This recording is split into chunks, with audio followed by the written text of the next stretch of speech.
Introduction.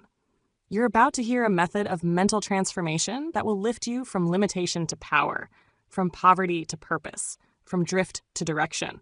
It is not a sermon. It is not speculation. It is a method, a practical method to cleanse the mind of beliefs that have kept you bound and replace them with ideas that will make you rich in spirit and reward. This work is not light reading. It is not casual motivation. It is the breaking of mental chains and the forging of new thought. It is a system for mental reformation designed to dismantle every lie, every inherited limitation, every unconscious belief that governs your decisions without permission. This is not merely instruction. It is liberation.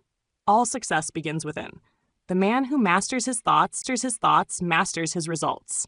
For every empire, invention and triumph was first a thought obsessed upon, believed in, spoken aloud, and acted upon without apology. Your mind is not a mirror. It is a mold, and you are shaping yourself with every thought you allow to repeat. This teaching is built upon the very foundation of all achievement. It will ask of you 5 things: a definite chief aim, unshakable faith, daily auto-suggestion, emotional repetition, and the courage to act before the world approves. If you possess these or are willing to build them, you will become unstoppable. But if you listen to this as one listens to a sermon, nodding in agreement yet unchanged in behavior, you will walk away no different. Nothing in this process will work if you do not work it. Belief must be planted. Repetition must be practiced. Speech must be purified. And purpose must be declared aloud daily. You are going to replace your limiting beliefs not in theory, but in practice. You will speak differently, walk differently, think differently. You will learn how to eliminate doubt before it forms. You will feed your subconscious only that which you wish to become, and in time you will become it. Let me make it plain. Belief controls results. If you believe you are unworthy, success will retreat. If you believe If you believe you are incapable, opportunity will pass by. If you believe life happens to you, you will remain the servant of your surroundings. But if you believe with definite tests and repeat that belief aloud, life will become your obedient tool. Do not confuse this with mere optimism. This is not hope. This is mental discipline. A man becomes what he repeats with emotion. Thought is the seed.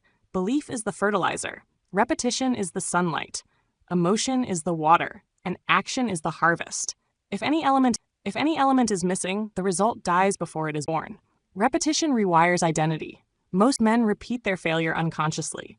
They speak it in their excuses. They carry it in their posture. They feed it with every complaint. And so they become it. But now you will learn to repeat your success before it arrives. You will create the man you desire to be through mental ritual and daily command.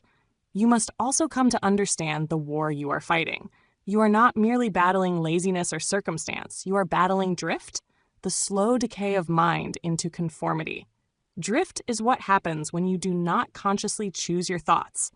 It is the passive acceptance of what the world says you are. To reprogram yourself, you must do the opposite. You must build structure in your thinking. Declare your identity aloud. Act with belief even when no proof exists. You must burn old beliefs at the root and replace them with truth you have chosen. And this can only happen through repetition, belief, and desire. Unconscious belief is expensive. It will cost you years. It will cost you income. It will cost you confidence, health, relationships, opportunity. Most men live as slaves to beliefs they never questioned. They call it fate. They call it personality. But it is merely a choice repeated so often it became law. If you do not take hold of your mind, the world will, and it already has. From your earliest days, you were handed beliefs about success, money, confidence, discipline. But were these truths? Or were they limitations disguised as wisdom? Until you ask this question, you are living a script written by others. But if you do ask and act, you will step into a power reserved for few.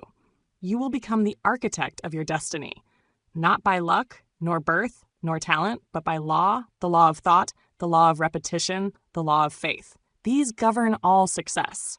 And today, you begin your training in their use. This process will not be comfortable. You will face the voice of the old self. It will scream, it will mock your new thoughts, it will beg you to return to old habits. But you must not obey. You must bury the old self in repetition, and from that burial, a new man will rise. You will be asked to speak aloud your aim daily. You will be asked to write affirmations that support your purpose. You will be asked to examine your beliefs and replace them with truth. You will be asked to walk into rooms with posture before results appear. You will become the man before the world agrees. Do not rush. Do not skip. Do not dilute these steps. Listen again. Repeat them aloud. Build them into habit. Study each chapter like a manual, for that is what this is. Not poetry, not prose, but a mental manual for achievement. If you obey its structure, it will deliver its promise. And that promise is this. If you brainwash yourself with purpose, you will become greater than any program written by others. You will speak with power, walk with conviction, move with direction. You will eliminate fear, master discipline, and create the results that once seemed distant because belief repeated becomes fact.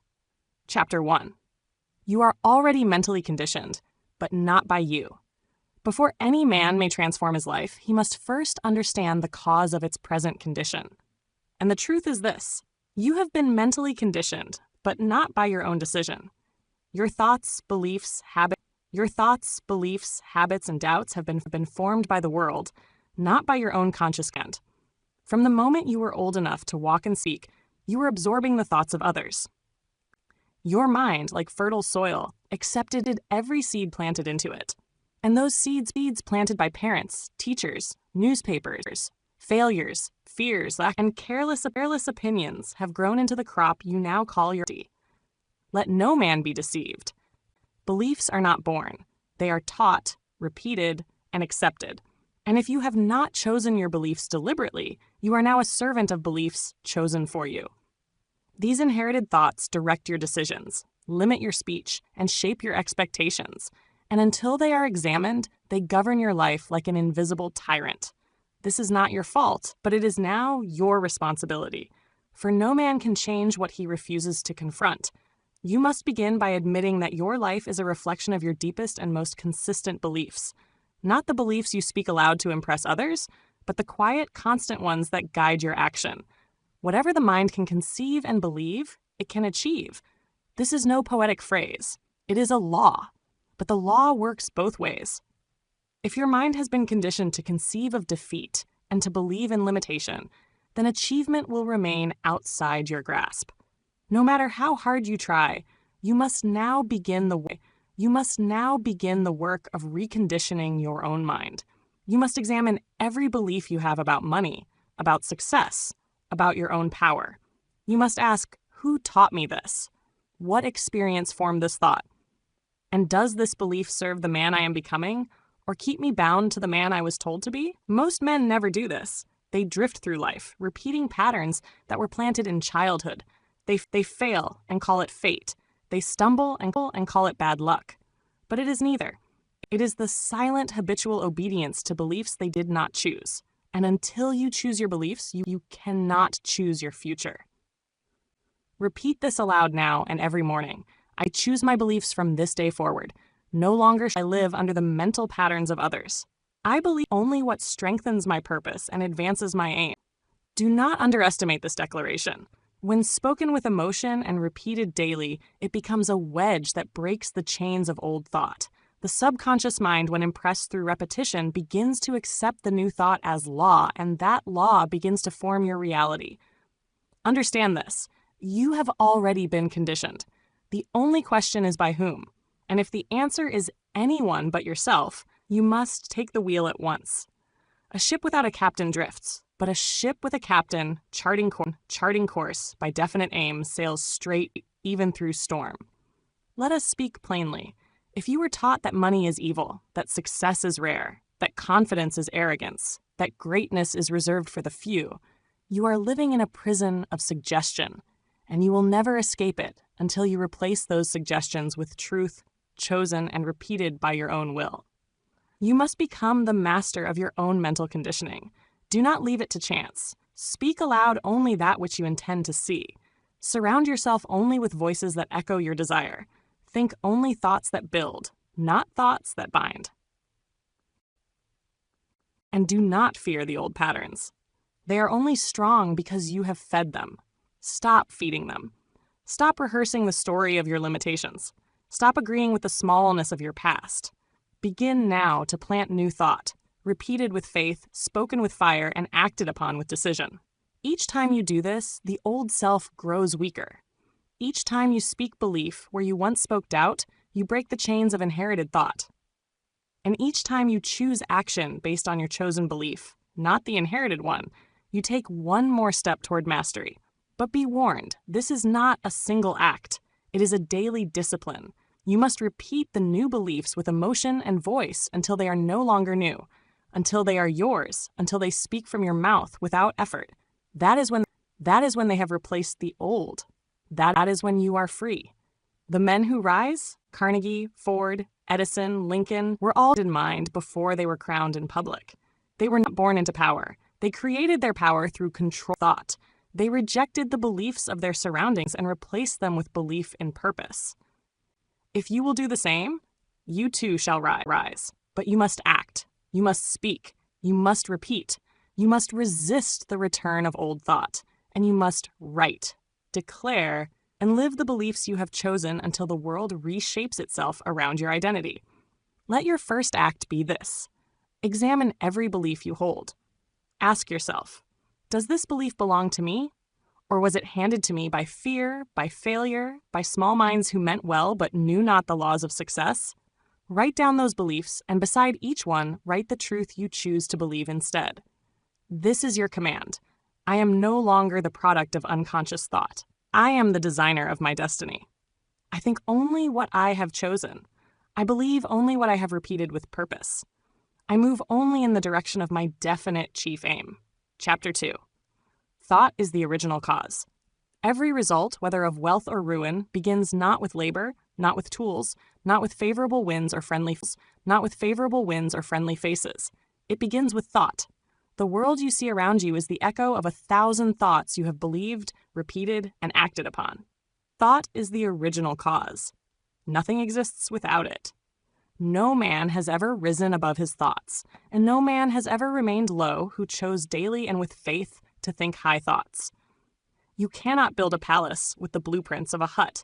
You cannot speak as a pauper and act as a king. Your world mirrors the condition of your thinking. If your mind is vague, your results will be unstable. If your mind is small, your actions will shrink.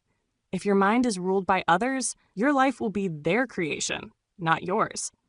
But if your thoughts are definite, high, and self-directed, then life must obey. The mind commands and the world responds. Think back to Henry Ford. He was told his ideas were impractical, that a gasoline engine was foolish, that the common man would never drive. But Ford had conceived it, and he believed it, and that belief turned into a mission, which turned into motion, which turned into history. The car was first built in his mind. Let me say it plainly. Every circumstance you now face was first conceived in your thought life. You cannot harvest corn where you planted thorns. If you are surrounded by failure, poverty, confusion, it is not chance. It is the crop of yesterday's thinking. And if you desire a new result, you must sow a new thought. Understand that thought is not passive. It is creative. Every time you imagine yourself succeeding, every time you see your chief aim and vivid picture, you are creating. You are impressing the formless substance of life with a direction, and life by law begins to move toward that picture. But the image must be clear, and it must be held. 1 hour of hopeful thinking cannot compete with 23 hours of drifting. The man who rises is he who holds his definite chief aim before his mind daily, speaks it, sees it, feels it, believes it, until all else fades. This is not mysticism. It is the science of directed thought. It is the principle upon which all riches, power, and peace are built. The greatest fortunes began with a thought. The most powerful speeches, inventions, discoveries, all were once invisible ideas held with clarity and faith by a man who refused to let them die. Thought backed by belief becomes a law, and that law governs your conduct, your tone, your posture, your decisions. That law determines which doors open and which remain locked. And that law is written not by fate, but by the pen of your own thought. Speak this aloud now and believe it as you do. I am the master of my thought. I choose only those thoughts which serve my definite chief aim. My thoughts are the seed of all results, and I plant only what I intend to harvest. Do not allow stray thoughts to live in your mind. Each one is a seed. Each one takes root. Each one, when repeated, becomes a belief. And each belief guides your actions without question. Be deliberate. Be ruthless. Be wise in the garden of your mind. You are either planting progress or postponement. This is why I teach the principle of autosuggestion, for it is not enough to think once. You must think often. You must think with fire. You must think aloud, and you must repeat until the new thought becomes instinct. That is when it becomes real. That is when it begins to work for you without your conscious effort. Your mind, when properly trained, becomes a silent machine of creation. But until you direct it, it wanders. It reacts. It fears. It imitates. And so the man who fails to guide his thought is a slave to whatever wind blows through his environment. He becomes the victim of circumstance, not the author of it. Let us go deeper. There are no neutral thoughts. Every thought is either moving you toward your goal or away from it. The thought I can't builds a wall. The thought I will builds a stair.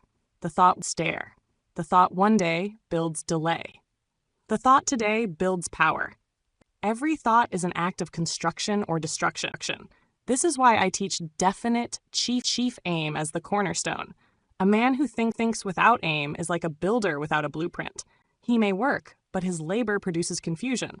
But the man who thinks according to his aim, daily, repeatedly, with emotion, is building his castle brick by brick in the invisible first. Again, consider Edison. Thousands of failed attempts, each one called foolish, each one a chance to quit. But he had seen the electric light in his mind. He had touched it in thought. And so he persisted. And today the world shines because one man's thought refused to die in darkness. Your thoughts today are building your tomorrow. They are your tone. They are forming your walk. They are selecting your companions. They are drawing your income. If you desire a greater life, think greater thoughts and hold them with all the intensity you can summon. Now repeat this declaration with full conviction. My results are the echo of my thought. I command new results by holding new thoughts. I direct my mind toward my purpose, and it obeys. Let this become your daily habit. Each morning, read your chief aim aloud. Spend 5 minutes in quiet, imagining it in full color. Throughout the day, reject all thoughts not aligned with it. Speak only words that build the vision you have chosen.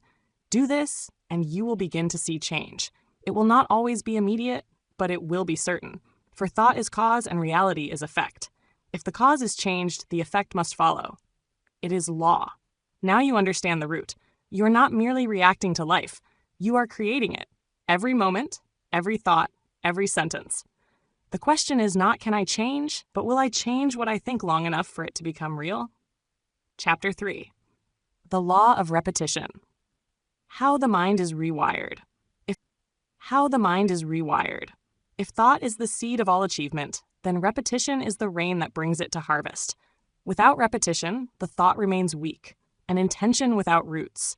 But when repeated, when spoken, when planted again and again with emotion and purpose, it becomes law within the subconscious mind. The subconscious mind does not argue. It does not judge. It accepts whatever is repeated with conviction. If you tell it you are unworthy, it obeys. If you say, I can never succeed, it agrees. But if you say with daily discipline, I am a builder of riches, and repeat it with fire, then it begins to reorganize your entire life to match that command. Understand this clearly. Repetition is not mere saying. It is spiritual engraving. Each word spoken with belief becomes a chisel that shapes the self. And the self once shaped becomes the creator of action. You will never act consistently in a way that contradicts the identity you have repeated into being. This is why so many fail. They attempt to act like a winner while still speaking like a loser. They change their schedule, but not their story. They try new habits, but keep the old affirmations. And so the outer change dies because the inner identity was never rewritten. Only repetition rewires. I have taught men from the slums to the Senate this truth. You must repeat your definite chief aim aloud twice daily, morning and night. Say it as if your life depends on it, because it does. Say it not with dry tongue, but with emotion, with intensity, with ownership. For the subconscious responds not to logic, but to feeling. This is called autosuggestion, and it is the cornerstone of reprogramming the self. When you repeat an idea again and again with energy and rhythm, it sinks below the conscious mind and becomes a part of the inner man. And once it is accepted as true energy and rhythm, it sinks below the conscious mind and becomes a part of the inner man. And once it is accepted as true within, the outer man will move in harmony with it. Do not say I hope. Do not say I wish. Say I intend. Say I will. Say I am. These are the phrases that carry power. Speak as if the future is present. Speak as if the prize is already yours. Speak with so much conviction that the world begins to shift in your direction. For the mind leads and matter follows. Now hear this. The man who does not repeat his aim aloud will forget it. Not because he is lazy, but because the world is noisy. Life is filled with distractions, fears, opinions, and these voices will drown out your inner voice unless it is strengthened daily by repetitions. And these voices will drown out your inner voice unless it is strengthened daily by repetition. Repeat this aloud as your daily declaration. I speak my chief aim morning and night. I engrave it into my subconscious mind. My words become my belief. My belief becomes my identity. And my identity commands my future. You may say, but I do not yet believe what I am repeating. That is expected. Belief comes after repetition. The mind is like soil. It does not demand that the seed be proven, only that it be planted and watered. And in time, belief will grow from repetition as surely as corn grows from earth. And do not wait to believe. Repeat until you believe. And once belief takes root, your tone will change. Your posture will change. Your results will follow. This is the law, and no man can violate it without cost. This is the law, and no man can violate it without cost. This is also why I instruct men to write their affirmations. Writing, like speaking, is repetition in physical form. It engages the body in agreement with the mind. And when the body, voice, and thought are united around a purpose, the subconscious receives the message with power. Let your repetition be structured. Let it be consistent. Let it be emotional. If possible, stand tall as you speak. Breathe deeply. Speak slowly with power. Picture your aim as you declare it. Let every word be soaked in the image of your desire. For repetition with vision becomes destiny. And beware, the subconscious also accepts negative repetition. If you speak daily of failure, of how hard it is, of how unlucky you are watering weeds, and those weeds will grow stronger than your seeds of purpose.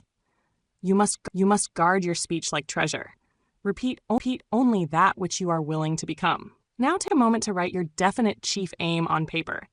If you have not done so, place it where your eyes must see it. Say it aloud upon rising. Say it aloud before sleep. Make it the command that echoes through your chamber. You must become obsessed with it for it to become obsessed with you. Let us study the example of Charles M. Schwab, who rose from laborer to millionaire, not because of birth or fortune, but because he held in his mind a clear aim and spoke of it often. He repeated his intention until his tone changed and others followed. Repetition gave him power, and power gave him influence. You must do the same. Do not wish for charisma. Do not wish for opportunity. Repeat the identity you intend to become, and charisma will form. Opportunity will arise. Doors will open because your voice has been trained to knock. There is no limit to the man who masters repetition. He can become wise. He can become wealthy. He can become unshakable. But the man who repeats only what the world gives him becomes small. For the world will always whisper fear. And if you repeat it, you will become it. Make this your new habit. Create 3 affirmations that serve your chief aim. Make this your new habit. Create 3 affirmations that serve your chief aim. Speak them aloud 3 times a day upon waking, midday, before rest. Speak with emotion, not volume. Do this for 30 days without fail. At the end of this practice, you will begin to feel yourself changing. The old doubts will retreat. The tone of your voice will strengthen. You will act more boldly, for you have repeated into being a new identity, and that identity will now guide your conduct. Repeat this final command aloud. I repeat only what I intend to live. I train my mind through speech. I impress my purpose upon my subconscious daily, and the man I speak of, I become. This is the law of repetition. It cannot be broken, only obeyed or ignored. And the reward of obedience is transformation. The punishment for neglect is stagnation. Chapter 4. Identify the old programs. Before a man may fill a vessel with clean water, he must first pour out the stagnant. Identify the old programs. Before a man may fill a vessel with clean water, he must first pour out the stagnant poison. Before you may impress new beliefs upon the mind, you must expose and eliminate the old beliefs that have ruled you in silence. You must uncover the mental programs you did not write, but have obeyed your entire life. These old beliefs were not born from truth. They were formed by repetition, just as you shall now use repetition to form new ones. You were told what was possible. You were shown what was common. You were warned against dreams and punished for defiance. And you accepted it, not because it was right, but because it was repeated. These programs live not in the conscious moment, but deep in the mind, in the place where identity is formed. They are the hidden authors of hesitation, the silent source of fear. They are the whispered lies that say, that's too much for you. Stay humble. You're not that kind of person. You've failed before. You'll fail again. Now hear me. These beliefs are failed before. You'll fail again. Now hear me. These beliefs are not facts. They are impressions, emotional scars painted with a brush of fear and repetition. And if you do not examine them, they will continue to steer your decisions, your tone, your posture, your entire life while you believe it is all you're doing. It is time to drag them into the light to make the unconscious conscious, to identify the exact thoughts that must be replaced if you are to rise. This is not pleasant work, but it is necessary, for you cannot build on rotten foundation. You must first demolish what was built by others. Begin with this question: what do I truly believe about success? Write it down. Write what comes up immediately. Do not filter it. Do not correct it. Let the mind reveal its conditioning. Then ask, do not correct it. Let the mind reveal its conditioning. Then ask, where did this belief come from? Who spoke it? What experience imprinted it? Then move to money. What do I believe about money? Is it evil? Is it scarce? Is it only for the lucky or dishonest? And again, where did this come from? A parent's struggle, a teacher's warning, a past humiliation. Let the old program reveal itself. Let no lie hide. Now ask, what do I believe about myself? Not what you say aloud to strangers, but what you say in silence. Am I worthy? Am I capable? Am I destined? Or do you hear another voice? I'm not good enough. They won't accept me. I've always failed. These are not casual thoughts. They are anchors around your spirit. You must remove them. And the first step in removal is naming them. When a lie is spoken aloud and examined, it begins to lose power. When a belief is written and questioned, it begins to unravel. Write now 5 limiting beliefs I currently hold about success, wealth, or my own power. Do not stop at the surface. Write the exact phrases that run through your mind in moments of hesitation. The surface. Write the exact phrases that run through your mind in moments of hesitation. The ones that stop you from speaking, from acting, from claiming what is yours. Now, beside each one, write the truth that will replace it, not in vague terms. Be specific. If you wrote, I always mess up under pressure, replace it with, I perform with clarity and power in every circumstance.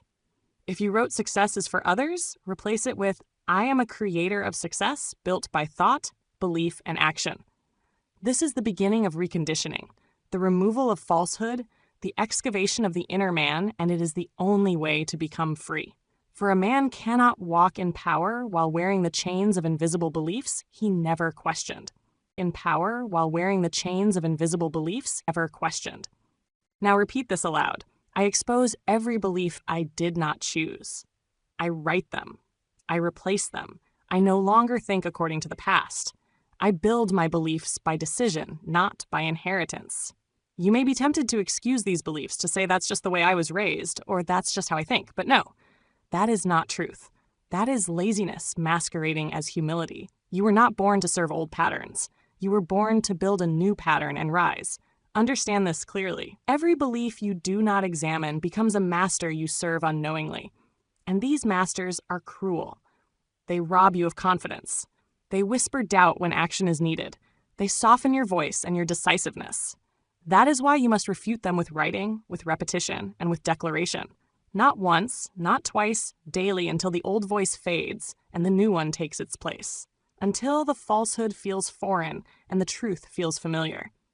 Think of Lincoln, who was mocked for his appearance, doubted for his education, defeated in election after election, but he refused to accept the programs handed to him. He wrote new thoughts in his mind and lived them long before the world believed, and in time they had no choice but to follow him. You must now do the same. Write your truth until you believe it. Speak your new beliefs until your tongue forgets the old ones. Act in alignment with your chosen identity, even when you feel like an imposter. That feeling will pass, but the new identity will remain. Repeat this command each morning. I no longer a voice of the past. I choose my thoughts. I speak my truth. I build the man I have decided to become. This is not motivational language. It is spiritual law. If you repeat it, you will believe it. If you believe it, you will act on it. And if you act on it long enough, the world will mirror it. Chapter 5. Every belief must be chosen. There are no idle beliefs. Every thought once accepted becomes a builder or a breaker of destiny. A man's beliefs either carry him toward the summit of purpose or fasten him to the valley of indecision. There is no neutral ground. If a belief does not strengthen, it weakens. If it does not build, it destroys. You must come now to a sobering conclusion. You cannot afford to think accidentally. You cannot afford to believe what the world hands you or what your emotions are in weakness. From this moment forward, you must choose every belief deliberately, as a mason selects only unbroken bricks for a great structure. Just as a general selects only the best men to stand at the front lines, you must allow only worthy beliefs to take residence in your mind. Do not welcome weak thoughts and expect strength. Do not rehearse powerlessness and expect a command. Your inner world will never rise above the beliefs you permit. Now consider this question. Where do my beliefs come from? Were they born of my definite chief aim? Or were they born of my fears, my failures, and the half-formed conclusions of those who never lived by purpose? If the answer is not purpose, then that belief is a parasite and it must be expelled. Let me be direct. No man can hold beliefs by accident and live by design. You cannot become intentional in action while remaining passive in thought. You cannot speak with power while harboring hidden doubts. Every belief tolerated will show itself in posture, tone, decision, and destiny. Say this now with full conviction. I only accept thoughts that serve my definite chief aim. No thought may dwell in my mind without my permission. My beliefs are my servants, not my masters. You must enforce this declaration. You must become a guardian at the gates of your mind. Let no belief pass unless it can answer this question. Does this thought strengthen my faith, sharpen my purpose, and bring me closer to the man I have chosen to become? If it does not, it is a thief. Cast it out.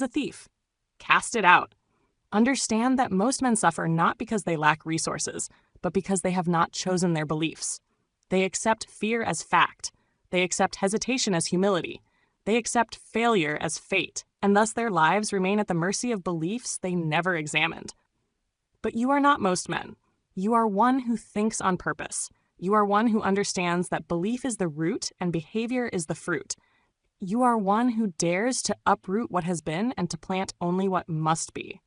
Let us take an example. Carnegie, as a young immigrant with no wealth, no favor, no formal education, held one belief. I will become the master of industry, for I am willing to pay the price. That belief shaped every step he took. And in time, the world bowed to match what his mind first conceived. You must be just as deliberate. You must build your belief system like a fortress. Write it, read it, speak it. Refuse to entertain the opinions of the defeated. Refuse to repeat the assumptions of the small. You are building a temple of thought, and only sacred belief may enter. Create now a short list of chosen beliefs. Write them on paper. These are to be repeated daily. These are to be spoken aloud with authority. Let me offer you a foundation. I am the architect of my destiny.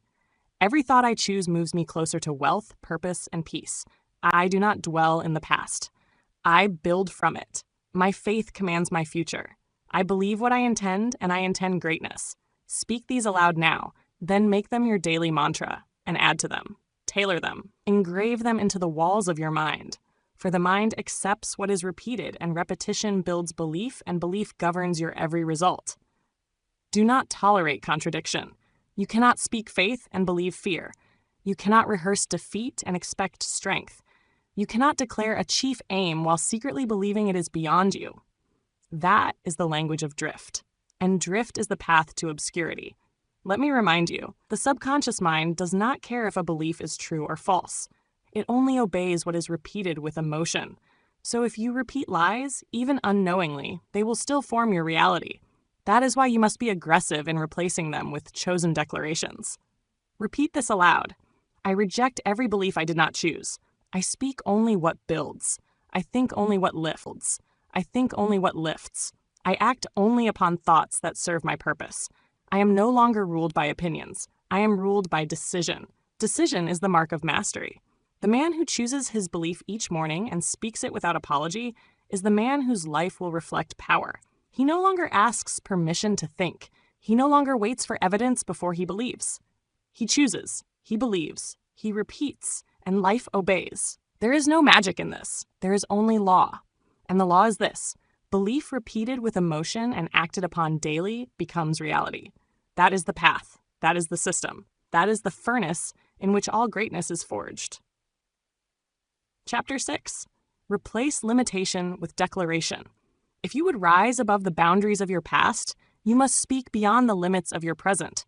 A man is not shaped merely by what he does, but by what he declares. Your words form the mold of your future. Thought is the spark of your future. Thought is the spark, but declaration is the hammer that strikes it into shape. Many men fail not for lack of talent, but because they continue to affirm their limitation. They say, I'm not ready. I've always been this way. It never works for me. These are not casual remarks. They are verbal blueprints, and the subconscious mind begins building accordingly. What you declare repeatedly becomes what you experience. Do not confuse this with idle boasting. This is not noise. This is not shouting for attention. This is not arrogance. This is spiritual alignment. To declare is to give order. It is to assert identity. It is to say, I am the master of my thought, and I command life to move in this direction. Let me be clear. You cannot erase limitation by silence. You must replace it with declaration. If your mind has been filled with doubt, you must not merely suppress it. You must confront it with deliberate, forceful truth. Silence permits the lie to linger. Speaking truth drives it out. The proper declaration begins with the phrase, I am the man who, followed by a vivid picture of the quality or outcome you intend to embody. It might be, I am the man who attracts wealth by action and faith, or I am the man who speaks with power and leads with confidence. This statement must become sacred. Say this aloud now. I am the man who lives with purpose. I am the man who commands with purpose. I am the man who commands his mind. I am the man who is becoming all that I have imagined by decision, by discipline, by daily declaration. You may feel resistance as you speak this. That is proof of old programming being challenged. That is the voice of limitation losing its grip. Press on. Say it louder. Say it again. Speak until the new identity silences the old one. This is not fantasy. It is formation. Now understand this. Declarations are not lies. They are commitments. They are signals to the subconscious of your chosen direction. And once received consistently, the subconscious will begin shaping thought, habit, and behavior in alignment with the spoken word. It cannot resist the tone of repeated command. Let us consider Andrew Carnegie. Before he built steel empires, he built an empire of thought. He declared what he would become. He imagined himself as captain of industry long before he possessed wealth. And through constant reinforcement, spoken belief, written aim, and relentless action, he became what he had first declared. You must do the same. Build your future by word before you build it. Form your character in speech before it is seen in conduct. Declare the truth until you believe it, and then believe it until the world reflects it. This is the discipline of greatness. Repeat this now with complete authority. Every day I speak the man I am becoming. I do not describe my fear. I do not rehearse my failure. I declare the man I choose to be, and my mind, my voice, my habits, and my world obey. Let your declarations be consistent. Let them be daily. Let them be filled with belief. Do not utter them passively. Stand up, shoulders back, head lifted. Speak as a man who means it. The subconscious listens to tone, not merely to words. It obeys emotional certainty. Let us create 3 foundational declarations. Say each one aloud and write them for daily use. I am the man who finishes what he starts. I am the man who thinks with clarity and walks in faith. I am the man who earns what he desires through daily purpose. You can write your own based upon your chief aim, your desires, your new identity. Speak them each morning. Repeat them at midday. Speak again before rest. The mind must be trained just as the body is trained through daily discipline. Let us go further. Your declaration must not only be about who you are, but also about how you handle pressure. Declare in advance the way you will behave in moments of doubt. Say, when fear rises, I speak faith. When delay comes, I declare persistence. When others hesitate, I affirm action. You must be rehearsed in victory before the battle comes. Remember, you do not speak truth because you feel it. You speak it because you've chosen it. The emotion may not always be present. That does not matter. What matters is repetition. In time, emotion will catch up to the discipline of the tongue. Do not say, I'll try. Say, I will. Do not say, I hope. Say, I decide. Do not say, maybe one day. Say, I begin now. These are the declarations of a man who understands that his future listens most closely not to his plans, but to his voice. Repeat this command aloud and do not whisper. I replace all limitation with declaration. I speak the man I am becoming. I act upon my word. I repeat my identity until it becomes my destiny. This is not ceremony. It is law. And every man who rises from obscuring this one skill, the power to declare himself into alignment with his chosen future. If you will do the same, your name will not be forgotten. Chapter 7. The power of your own voice. You possess a power so near, so constant, and so easily overlooked that most men die having never harnessed it. That power is your own voice, not the voice of lectures, not the voice of preachers or politicians, but the spoken vibration of your own thought through your own breath. When you speak aloud, you do more than echo sounds into the air. You vibrate belief into being. You issue commands to your subconscious mind. You reinforce or destroy. You activate faith or feed fear. The tone you carry, the cadence you use, the firmness of your word, it all builds the inner man or tears him down. Let this truth be carved into the walls of your mind. The subconscious responds to repetition, but it responds more quickly to repetition spoken aloud. Not silently, not casually, but aloud, with emotion and purpose. Understand this. The spoken word is more powerful than the written one when it carries belief.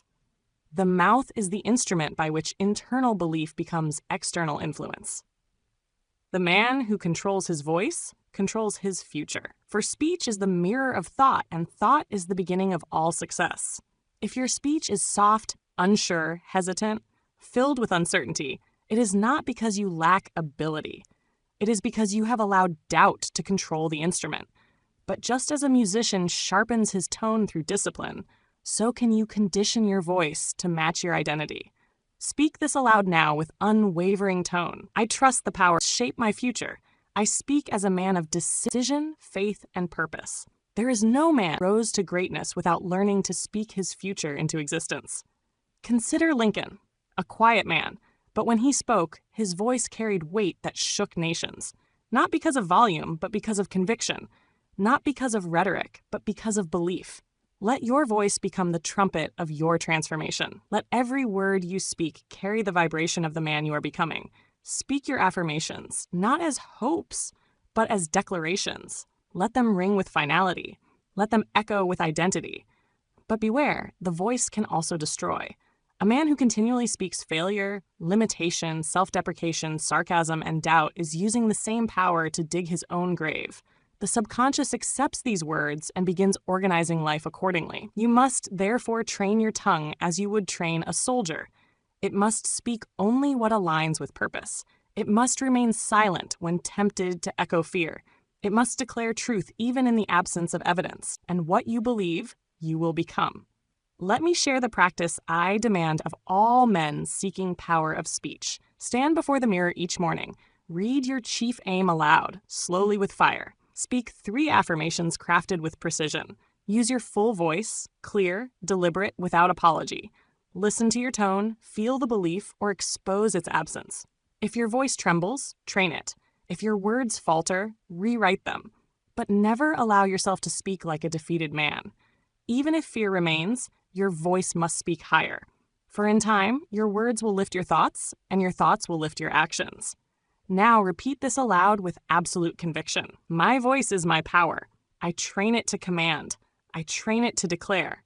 I train it to align with my vision. I speak only that which builds my future. Remember, this is not self-flattery. This is mental conditioning. You are shaping the subconscious to accept an that carves that image deeper than thought alone.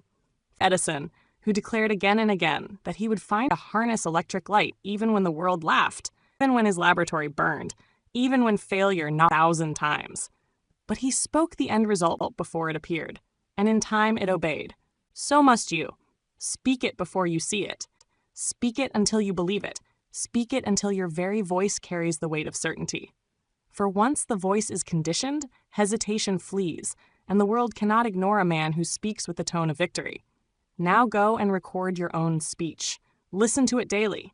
Hear the tone. Hear the gaps. Hear where belief breaks, and speak louder in those places. Rehearse strength until it is your default. Train your voice until the words of faith flow as natural breath. You will never speak like a king while believing like a beggar. But the voice, when trained, begins to reshape belief. You may begin in doubt, but you will end in mastery if you discipline your tongue to match your chosen future. Repeat this final command aloud. I speak my purpose until it becomes me. I train my voice until it commands. I do not speak fear. I do not speak failure. I speak only that which aligns with who I have chosen. Chapter 8. Thought without emotion is powerless. Thought is the seed and repetition is the water, but it is emotion that gives life. Without emotion, your thoughts remain dry. Without feeling, your affirmations remain hollow. Without desire, your repeated statements fall on deaf ears within your own subconscious. Emotion is the heat that makes thought boil into belief. The subconscious mind does not respond to intellect alone. It is moved by feeling. It is directed not by the cold language of reason, but by the hot fire of conviction. A man may repeat 1,000 affirmations, but if he does so without emotion, he is simply reciting words without substance. This is why I insist upon repetition with emotional force, not volume, emotion, not noise, conviction. You must feel what you say. You must think with your whole being. You must declare your identity not merely with lips, but with spirit. The subconscious listens not only to sound, but to the vibration beneath the sound. Affirmations without desire carry no weight. If your thoughts do not stir you, how shall they move your circumstances? If your declarations do not ignite your soul, how shall they ignite action? Repeat this aloud with full presence. I speak only what I feel. I feel only what I choose. My emotion serves my belief. My belief commands my future. Emotion must be trained just as thought is trained.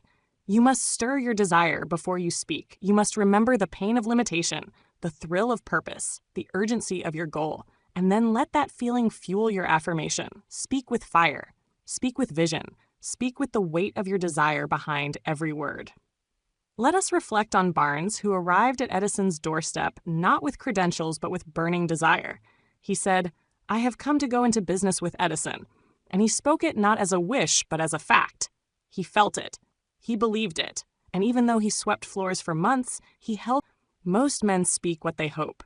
But the man who succeeds speaks what he believes and believes what he feels, and feels it so deeply that life bends to match it.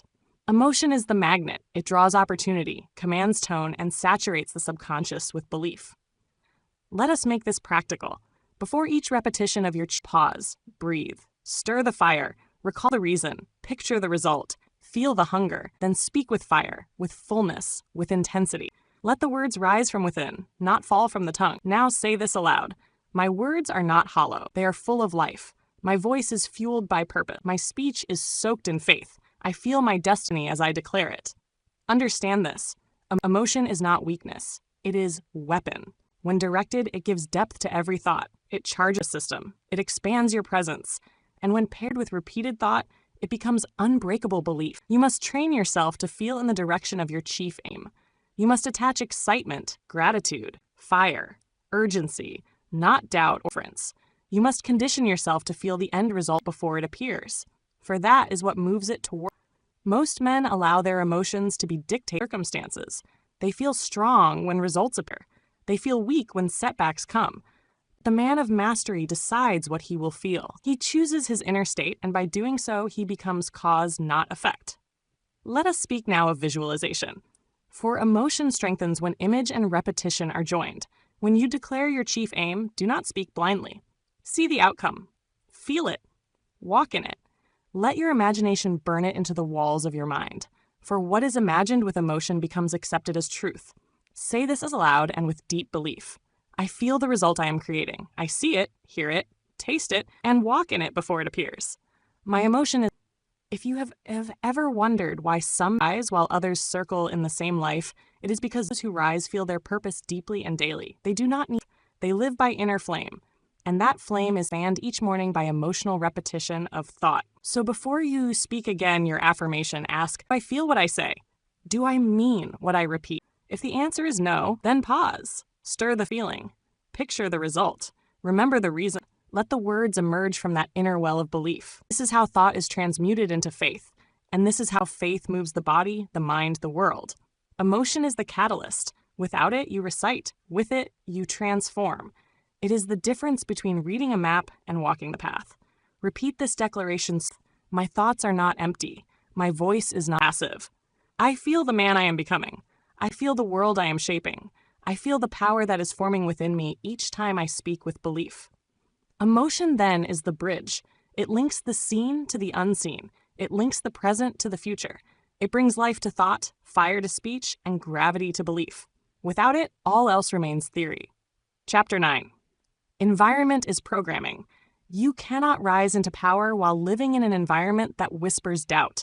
Your surroundings are not neutral. They are either programming you for greatness or pulling you back into drift. Every wall you see, every voice you hear, every book you read, every word spoken in your presence conditions your mind toward action or toward... And the mind, especially the subconscious, absorbs every input. The tone of voices around you, the order or disorder of your dwelling, the ambitions or fears of your companions. These do not merely pass through you. They shape your mood, your belief, and your decisions. Let me say it directly. You are either creating your environment or you are being created by it. There is no man who thinks great thoughts there is no man who holds high vision while entertaining triviality. The soul requires clean space to expand.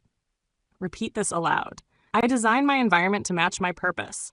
I remove voices, images, and influences that weaken my... I live in alignment with the man I intend to become. Let us go further. If your room is cluttered, your thinking will be distracted. If your shelves are filled with fiction and folly, your thoughts will mirror confusion. If your companions speak only of limits, fear, and the impossible, you will carry their tone into your own decisions. You cannot permit this. If you are to recondition your identity, then your outer world must reflect the inner one you are building. Your home must speak of order. Your speech must echo purpose. Your schedule must match your definite chief aim. Your company must... It is precision. This is not vanity. It is law. If you live among the aimless, you will absorb their aimlessness. If you dwell among the clear-minded and the devoted, your mind will sharpen like iron on iron. Show me your companions, and I will show you your future. Now consider your conversations. Every word spoken in your presence either lifts or lowers your inner frame. Do not entertain the language of victims. Do not respond to the noise of cynics. Do not water your future with the sewage of the small-minded. Keep your conversations elevated. Make this a command. I only speak with purpose. I only listen to that which aligns with belief, decision, and discipline. I am deaf to the language of fear. Examine the art on your walls. Examine the music you consume. Examine the lighting, the structure, the silence, or the chaos. These things are not decoration.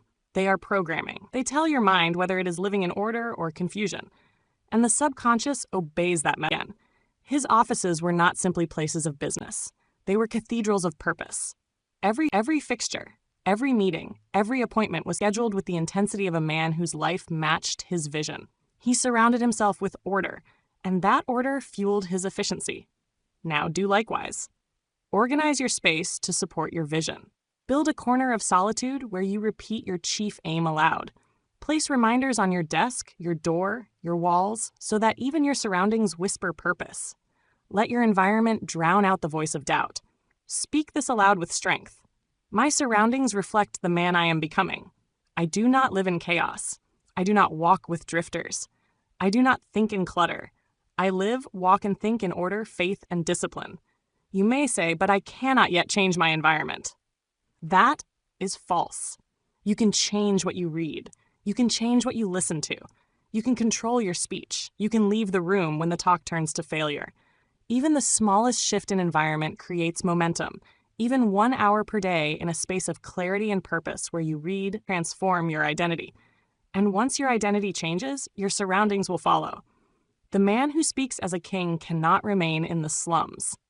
Either his speech will lower or his station will rise. Now repeat this principle. Environment is programming. I build mine with intention to feed my belief. I do not permit disorder to dominate mind. This is why I taught the principle of controlled attention, because you must not only select your thoughts, you must select what your senses absorb. Smells, sounds, sight, speech, even posture. All are teachers. All are seeds. All take root if repeated. Let us now move to the final end for this chapter. Remove from your environment everything no longer serves your definite chief aim. Remove the books that confuse. Remove the posters that distract. Remove the voices that drain. Keep only that which strengthens. Let this affirmation be your shield. My environment is a temple. I protect it with thought. I guard it with discipline. I live among the symbols of my future. Chapter 10. You must starve the old self.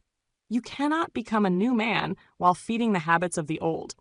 The self you aim to become and the self you once were cannot live under the same roof. One must rise and one must wither. And whichever self you feed with thought, with ritual, that is the self that survives. There is no neutrality in identity. If you are not building, you are defaulting.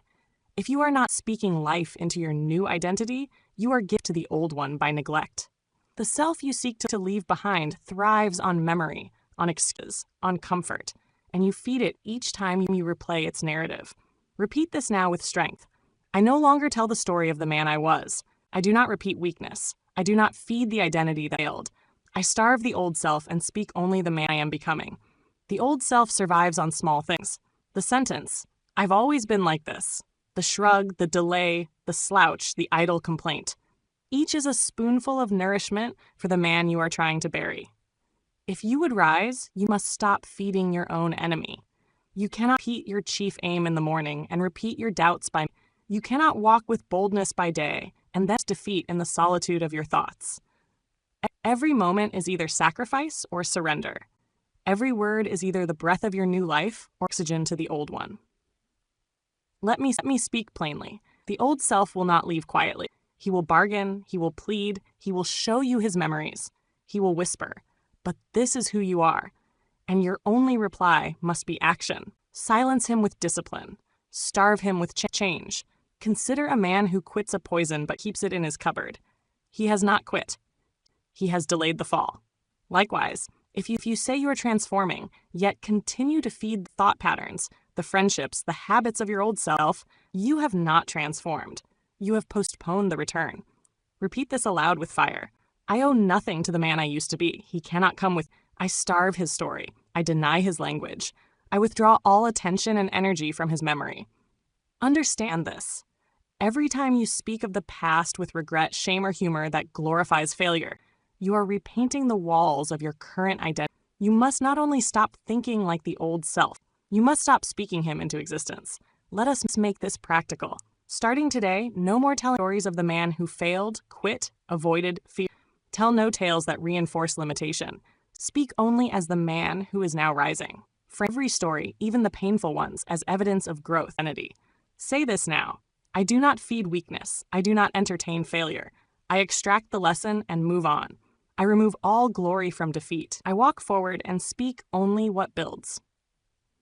Now let us consider your routine. Your former self was kept alive by a certain rhythm of when you rose, how you ate, how you thought, what you tolerated. If you continue to live in his pattern, you will continue to live in his shadow. Identity is tied to habit. You must stand you wish to leave behind. Begin tomorrow different. Rise with urgency. Stand when you would sit. Speak when you would hesitate. Move before you are ready. Each deviation weakens the old self's grip. Each decision is a cut to the cords that tether you to who you were. Let us study the life of Lincoln. He suffered defeat after defeat, yet did not carry those defeats as chains. He carried them as tools. He starved the voice of shame by feeding the voice of principle. He starved the identity of the small-town failure by speaking national leader long before he was one. You must deny the old voice its daily bread. Replace it with a new declaration, a new tone, posture, and over time the man you were will weaken like a fire left without fuel. Repeat this now with finality. The old self is no longer my reference point. I no longer feed him with words, attention, or memory. I rise as the new man, and the old must fade. You may feel tension in this process. That is natural. The old self has years of residence in your being. He will attempt to reclaim the throne, but repetition defeats nostalgia. New action overrides old sentiment. Speak louder than his whisper. Move faster than his delay. And when others speak to you of who you were, do not argue. Simply outgrow their memory. Let your life become so transformed that they can no longer recognize the version they once knew. Chapter 11. Feed the new identity daily. A man does not become great through a single act. He becomes great through daily obedience to a vision of himself that is higher than the self he left behind. If you would remain free from the old identity, you must thought with speech, with movement, and with purpose. You do not feed identity with food.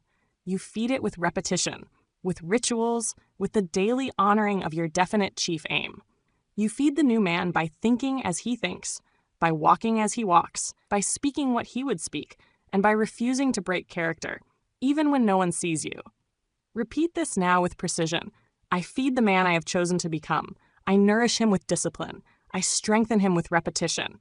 I affirm him daily until no part of the old self remains. Identity is not formed in lightning bolts. It is formed in footsteps. It is formed in silence. It is formed when you repeat the same powerful command again and again until it is no longer effort. It is nature. You will become what you feed, and you will forget what you starve. Here is the method, and I demand that you follow it without fail. Do not treat this as an idea. Treat it as a law. 1. Each morning stand and read aloud your definite chief aim. Not softly, but with strength, with posture, with breath, with eyes forward and voice firm. Let your mind hear the command of me. Let your tone carry the weight of belief. 2. After reading, visualize, not vaguely, not loosely, but clearly, vividly, emotionally. See yourself already in possession of what you have claimed. See the income, see the influence, see the posture, see the room, see the respect. Walk in it in your mind. 3. Speak affirmations tied to your chosen identity. I am the man who acts with faith. I am the man who finishes what he begins. I am the man who moves before the world agrees. Make these your law. Let them form the core of your inner vocabulary. 4. Walk with the posture of your future self, not when it's convenient, not when people are watching all the time. Let your physical being reflect the man within. The subconscious sees the shoulders, feels the chest, senses the breath. It listens to your body. 5. Journal your progress. Each evening, write not of your problems, but of your proof. Record how you honored your aim. Record your victories of thought, your moments of strength. This is how you record a new memory track in the mind. A track that plays automatically with repetition. Repeat this aloud now. My days are not left to accident. My habits are the bricks of my identity. I feed the man I choose to become through ritual, discipline, and thought. Do not mistake this process for something casual. This is come through ritual, discipline, and thought. Do not mistake this process for something casual. This is spiritual construction. You are building a mental fortress. You are reconditioning the subconscious mind to accept a new leader, you. And no man becomes ruler of his fate without ruling the unseen hours. Let us examine the story of Henry Ford. Before his name was known, before his machines changed the world, he fed his vision daily. He thought on purpose. He spoke only what built. He ignored every mocking voice. He rose early. He moved with direction. He fed his mind with certainty until that certainty shaped machines and men alike. So must you. You are not waiting to become something. You are acting as him now. You are feeding that identity until it is unshakable. Until when doubt arrives, it finds no appetite. Until when the world hesitates, you advance. And let me warn you, this discipline must not be interrupted. Skip one morning and the old self grins. Ignore your affirmations and fear re-enters the house. Fail to visualize and the image fades. You must feed the new self daily, or you will find yourself feeding the old one by default. Say this aloud without doubt. I do not miss my ritual. I do not excuse my practice. I do not delay my identity. I feed the new man daily, and he is growing stronger by the hour. Understand? The man who builds his identity daily becomes immune to external judgment. The world cannot sway him. Praise does not judgment. The world cannot sway him. Praise does not distract him. Criticism does not shake him. For his sense of self does not come from applause. It comes from repetition. You must not merely believe this.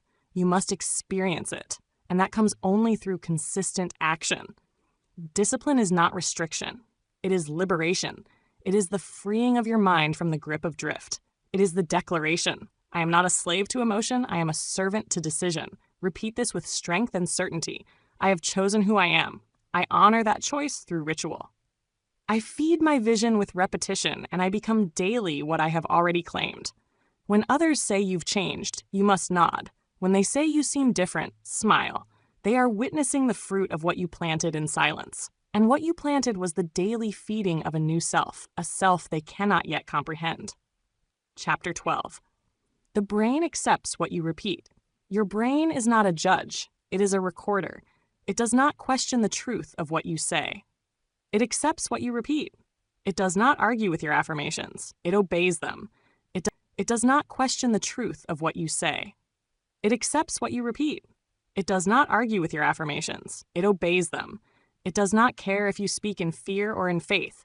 It follows the rhythm of your repetition. This is a law, not a theory. This is not based on chance, emotion, or luck. It is the law of autosuggestion. Whatever thought is impressed upon the subconscious through repeated emotional statement is eventually accepted as fact and acted upon accordingly. And your identity is shaped by this law every single day. Repeat this aloud with full awareness. My mind accepts what I repeat. I am the master of repetition. I impress truth into my subconscious. My mind accepts what I repeat. I am the master of repetition. I impress truth into my subconscious until it becomes my identity. Think carefully. You may not remember every word you speak, but your subconscious does. Every time you say, I'm tired, I'm unsure, I always fail, the mind records that. It builds a file, it stores it as truth, and with enough repetition, it begins to form behavior to match that belief. This is how most men program themselves into mediocrity. They joke about their limitations, they casually affirm their doubt, they speak idly. But the subconscious is never idle. It records, it builds, it repeats, and soon the man becomes a reflection of every careless word he has spoken. Now consider what happens when a man takes command of repetition. When he speaks on purpose, when he repeats with fire daily the image of who he chooses to be, when he says, I am the man who rises early, I am the man who executes, I am the man who leads. Then the subconscious begins reorganizing everything in his life to match that picture. You must become a commander, not a victim of repetition. Every morning, plant the right thoughts. Every night, water them again. Speak them aloud. Feel them. Believe them. And do not stop. Not for a day. Not for them again. Speak them aloud. Feel them. Believe them. And do not stop.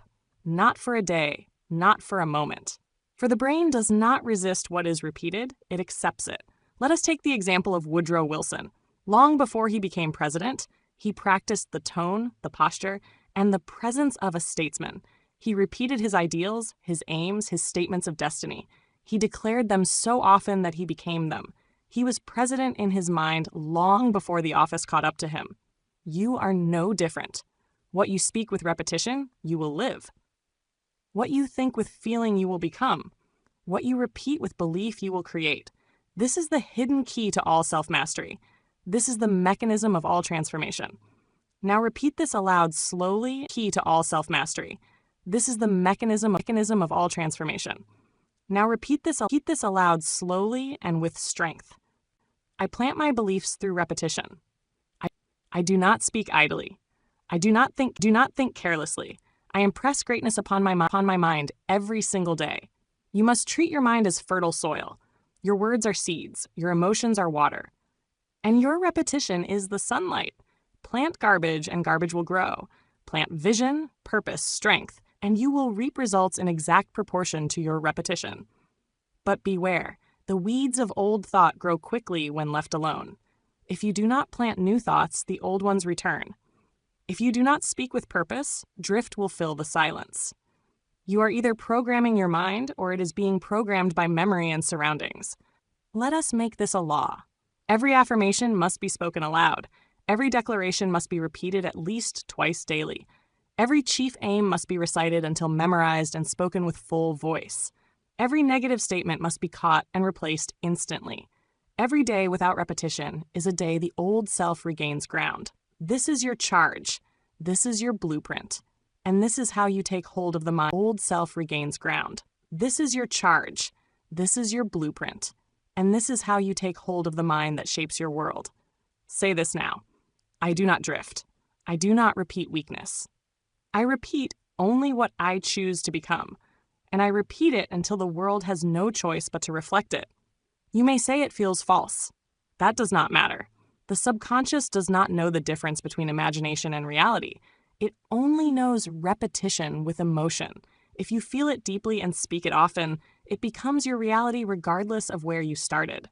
Repetition is not a trick. It is the building of mental muscle. Just as the arm becomes strong by lifting weight each day, so does the mind become strong by lifting truth each morning. And in time, that truth becomes your nature. When I wrote Think and Grow Rich, I truth each morning. And in time, that truth becomes your nature. When I wrote Think and Grow Rich, I repeated my own aim aloud daily. I declared my mission. I affirmed my strength. And I did not stop when results were small. I did not stop when doubt crept in. I did not stop when others questioned me. I continued until repetition became belief and belief became result. You must do the same and more. You must build a mind so conditioned by truth that the old lies cannot breathe in your presence. You must speak with such repetition that hesitation flees. You must think with such frequency that your identity has no option but to rise. Let this final command ring out from your lips. I repeat until it becomes me. I speak until it shapes me. I think until it guides me. I believe until I act without doubt. I think until it guides me. I believe until I act without doubt. Repetition is my power, and I use it with precision. Chapter 13. Words are creation. The words you speak are not descriptions of life. They are commands to life. They do not merely reflect your state of mind. They create it. Every sentence you utter is a blueprint handed directly to the subconscious.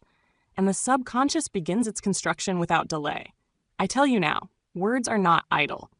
Words are not cheap. Words are not harmless. Every word carries the vibration of belief or the echo of doubt. Every spoken phrase either affirms the man you are building or resurrects the man you have buried. Say this with clarity. I speak only to create. I speak only to command. I speak only what serves the man I am becoming. You must learn to guard your tongue as you would guard your fortune. For a careless word is more dangerous than a careless investment. It pays compound interest in self-destruction. One sentence of self-pity when repeated becomes a limitation, when accepted becomes identity. This is why I have taught men speak with purpose or speak not at all. Do not say, I am always like this. Do not say nothing ever works for me. Do not say, I'm just not that type. Every time you speak in such fashion, you are reinforcing the very limitation you seek to escape. Let me give you this command. Replace all descriptive speech with creative speech. Do not tell me what is. Tell me what you are building. Do not speak of the past unless to draw power. Do not describe your current difficulty unless to affirm the strength with which you will overcome it. Repeat this aloud and do not whisper. My words are the tools of my construction. I speak with purpose. I declare with vision. I affirm my destiny aloud. Think of Edison, who spoke of electric light not as an idea but as a coming fact. When others mocked, he declared. When his laboratories failed, he declared again. He said what would be. And because he said it with fire, This is not mere optimism. This is not wishful thinking.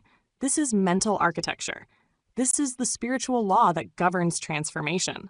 The spoken word shapes the unconscious mind, which shapes all action, all emotion, and all result. The tongue then is not for decoration. It is for declaration. Use it with reverence. Use it with precision. Use it with unbreakable alignment to the man you are creating. Let me give you 3 laws of creation by word. Never speak what you do not want. To say I'm always tired is to command the body to remain weak. To say I'm never good at this is to instruct the mind to remain inadequate. Speak in present identity. Do not say I will be. Say I am becoming. Do not say someday. I'll say I am already acting as the man who repeat aloud daily. Your affirmations are your armor. Your declarations are your building blocks. The more you speak them, the more they shape your subconscious, and the more your subconscious shapes the world around you. Say this aloud now and feel the weight of it. I create with my tongue. I build with my tone. I speak only the man I have chosen to be. My words do not describe, they define. You must now examine every phrase that leaves gradation, of pity, of excuse, and you must replace it immediately with words of clarity, strength, belief, and intention. If you would be wealthy, you must speak like the man who commands wealth. If you would be wise, speak only wisdom. If you would be respected, let every word carry dignity. If you speak like the man you were, you shall remain him. If you speak like the man you are becoming, you shall meet him. Now repeat this affirmation with full strength. Every word I speak builds my future. I do not speak of failure. I do not affirm defeat. I speak only in direction, in discipline, and in dominion. The old self will attempt to sneak into your speech. He will dress his language in humor, in humility, in apology, but you must not allow him voice. You are now the gatekeeper, and your gate is your tongue. What you allow through it will multiply. Now let us speak of tone, for it is not merely the word, but the way you speak it that matters. Your tone is the emotions. If you say, I believe I can, but your voice wavers, you do not believe. If you say, I am strong, but you whisper it, you are not strong. Speak with tone. Speak with presence. Speak with certainty. Let your voice carry your future in its vibration. Repeat this final command for this chapter. My voice is my sword. My words are my hammer. I speak to create, to command. I speak only what builds my chosen entity. Chapter 14. Emotion is a tool, not a master. Emotion is power, but it was never meant to govern the man. It is a servant, not a king. Most men fall because they feel before they decide. They allow emotion to rise and then submit their thinking to it. But you, if you would become master of destiny, must learn to direct emotion like fire in a furnace. Let us speak plainly. Emotion is the fuel of belief. It is not to be denied nor destroyed. It is to be harnessed. You do not conquer feeling by numbing it. You conquer it by directing it toward your purpose. The disciplined man does not feel less. He feels higher. Say this aloud with presence. My emotion is mine to command. I do not follow my moods. I instruct them. I feel on purpose, and I feel in alignment with my chief aim. When I teach the principle of autosuggestion, I do not say repeat words passively. I say repeat them with feeling, with conviction, with spirit. For emotion is what stamps the thought into the subconscious mind. It is the fire that welds thought into it. And this is where most men fall. They allow emotion to run untamed. They say, I am just not feeling it today. And because of that, they do not move. They say, I feel afraid, and so they do not speak. They say, I feel doubtful, and so they do not begin. This is backwards. The man of mastery acts regardless of feeling. He does not wait to feel courage. He acts and feeling catches up. He does not wait to feel belief. He repeats the belief until the feeling is kindled. Emotion must be led, not followed. Repeat this now with fire. I act before I feel. I move before I am ready. My emotion is my servant. It does not rule me. I choose what I feel and I train daily. Let us take the example of Barnes, who went to end without money, position, or assurance, but with emotion aimed. He had burning desire. He had faith so alive it became visible in his posture, his tone, his persistence. He did not wait to feel certain. He declared certainty, and certainty came. This is your pattern. When doubt arrives, speak louder. When fear whispers, move faster. When lethargy tempts you, rise with urgency. Emotion changes not through reflection, but through command. You must tell it where to go, not ask it where it wishes to take you. Let me give you 3 laws of emotional mastery. Emotion follows focus. If you dwell on what is lacking, you feel weak. If you dwell on what is coming, you feel power. Direct your focus, and you direct your state. Emotion amplifies repetition. Speak your affirmation with full breath, posture, and tone, and the feeling will catch flame. Leave it deeper. Feel what you speak. Speak what you feel. Emotion is trained through action. Do the hard thing again and again, and soon your body will no longer associate it with fear. The feeling of dread is burned out by the fire of repetition. Say this aloud as a vow. I train my emotion like a warrior trains his blade. I do not follow weakness. I direct my feeling to match my future. Many men say, but I can't help how I feel. That is false. You can help what you repeat. You can help what you focus on. You can help how you move, how you breathe, how you speak. And when you help these, your feeling changes. Do not let emotion become your excuse. Let it become your engine. If you are angry, channel it into progress. If you are afraid, convert it into urgency. If you are discouraged, let that heaviness become fuel for movement. Look to Lincoln, who suffered deeply, yet allowed that sorrow to make him more thoughtful, more deliberate, more anchored in principle. He did not allow pain to blind him. He allowed it to deepen his sense of responsibility. This is mastery. This is manhood. This is the trait of the uncommon few who rise. They are not without emotion. They are with commanded emotion, emotion that serves aim, emotion that bows. This aloud. I do not trust every feeling. I test it, I train it, I transform it. I rise in emotion that serves me, and I discard what weakens me. This is why I teach morning rituals. Not because of mysticism, but because they train the feeling before the world has a chance to corrupt it. A man who repeats his aim, his affirmation, and his belief aloud each morning walks into the world already full. His emotion is set, his tone is aligned, his being is calibrated. If you do not set the world will do it for you, and the world is not concerned with greatness. You must become your own mental engineer. You must decide what to feel, how to feel it, and how long to feel it. Then, train your body and mind to obey. Final affirmation of this chapter. Repeat now. I feel on purpose. I do not follow emotion. I form it. I do not wait for strength. I ignite it. My mind is captain. My emotion is crew. Chapter 15. Action is the proof of belief. You may say what you believe. You may write it on paper, declare it aloud, repeat it in silence, but until you act, it is not yours. Belief is not a whisper in the dark. Belief is the hand that moves. Belief is the step that walks. Belief is the decision that risks. And until you act on what you claim to believe, your mind will not accept it as truth. You may speak 1,000 affirmations, but if your hands are idle, your feet are still, your calendar remains blank, those affirmations are empty rituals. The subconscious mind accepts belief through movement. Action is the final seal. Action makes it real. Say this aloud. My belief is proven by action. I do not wait. I do not ponder endlessly. I move. I act. I do understand this. The man who acts builds evidence, and evidence strengthens belief. Every time you act in alignment with your chief aim, tell your subconscious, this is who I am.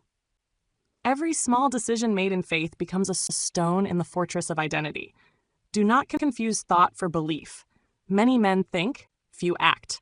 Many wish, few build. Many affirm in private, yet flee the first opportunity to prove their belief through bold action.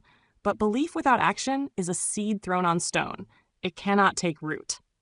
Let me remind you of Ford. When he decided to create the V8 engine, every engineer told him it was impossible. But Ford didn't wait for agreement. He gave the order. He acted. He forced belief into the blueprint. That is the nature of one who believes. He acts as though his vision is already fact. So must you. If you believe in your purpose, then schedule it, build it, speak it aloud to others. Begin now, not next week. The subconscious watches closely. It notes when your actions match your affirmations. When they do, belief is deepened. When they don't, belief dissolves. Repeat this now. I act before the world approves. I act before conditions are perfect. My action is the signal that my belief is real. Do not wait for emotion to feel strong. Do not wait for motivation to be high. Do not wait for clarity to be complete. Act and you will feel. Act and you will find strength. Act and clarity will come. Action cures doubt. Action silences fear. Action quiets the inner critic. It is not thought that silences anxiety. It is action. Thought may stir belief, but only doing forges it into your nervous system. You must take steps, make decisions, speak aloud, walk into the room, even when your mind trembles. This is why I command repetition in both speech and execution. When you say your affirmation, follow it with a move. If you say, I am disciplined, then wake early and prove it. If you say, I am courageous, then speak when it is hard. If you say, I am a builder, then build today, not tomorrow. Repeat this with resolve. My belief lives in my calendar. My belief walks in my steps. My belief is shown by how I rise, how I speak, how I move. The man who waits to act until he feels worthy will never act. Worthiness is built through action. No man is ready at the beginning. No man begins with perfect faith.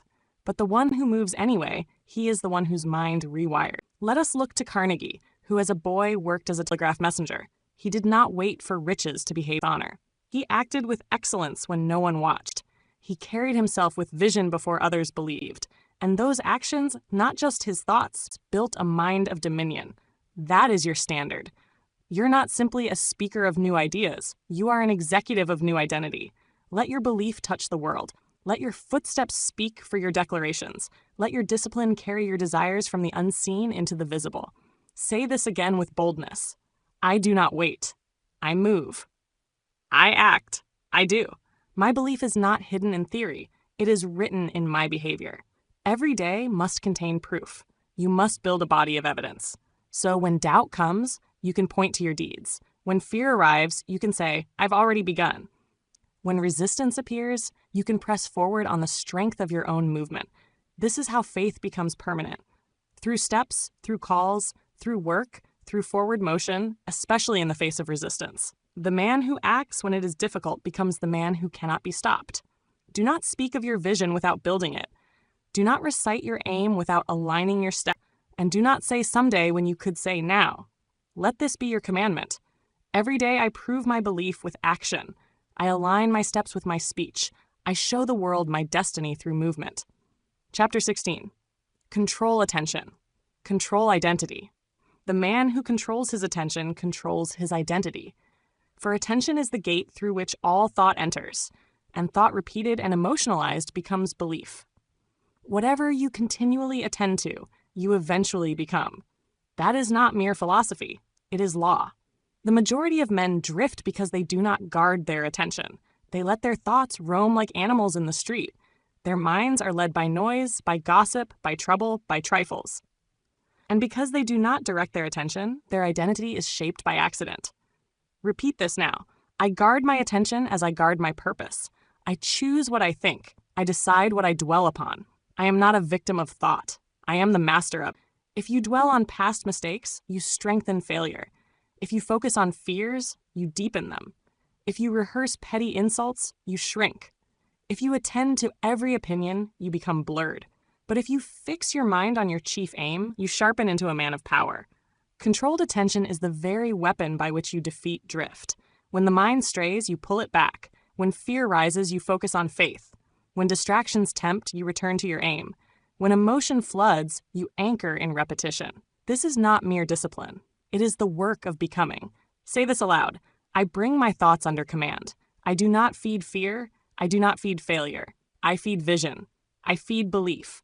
I feed only what I wish to multiply. You must now make it your habit to catch your mind wandering and bring it home. You must create a routine of attentional mastery.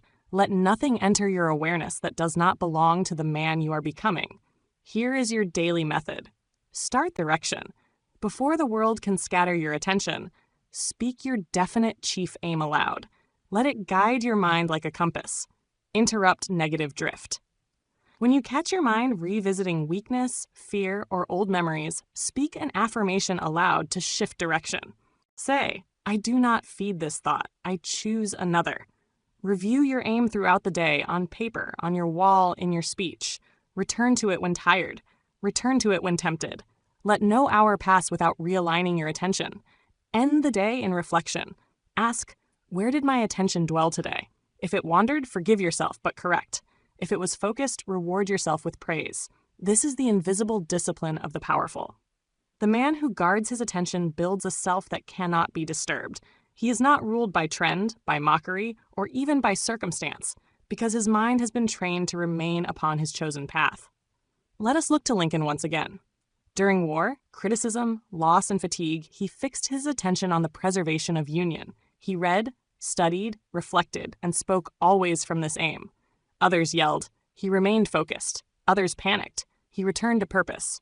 That focus shaped a nation. So must you remain. You are not to chase every distraction. You are to build a mind that obeys your higher self, and you do so by the daily return to your chief aim 1,000 times a day if necessary. For the mind wanders, but it can be brought back. Repeat this now as a command. I direct my attention as a captain steers his ship. I do not drift. I do not sway. I keep my mind fixed upon the future I am building. Do not underestimate this. Attention is life. What you attend to, you create. What you ignore dies. If you constantly return your attention to discipline, to purpose, to faith, to action, then discipline, purpose, faith, and action become your nature. Let me offer you this. Write your definite chief aim in large, visible words. Place it where your eyes must meet it daily. Let it stare back at you. Let it correct you. Let it demand your attention when the world tries to scatter it. Let this be your closing affirmation. I fix my thoughts like stone. I control what enters. I magnify what matters. My attention creates my identity, and I give it only to what I choose to become. Chapter 17.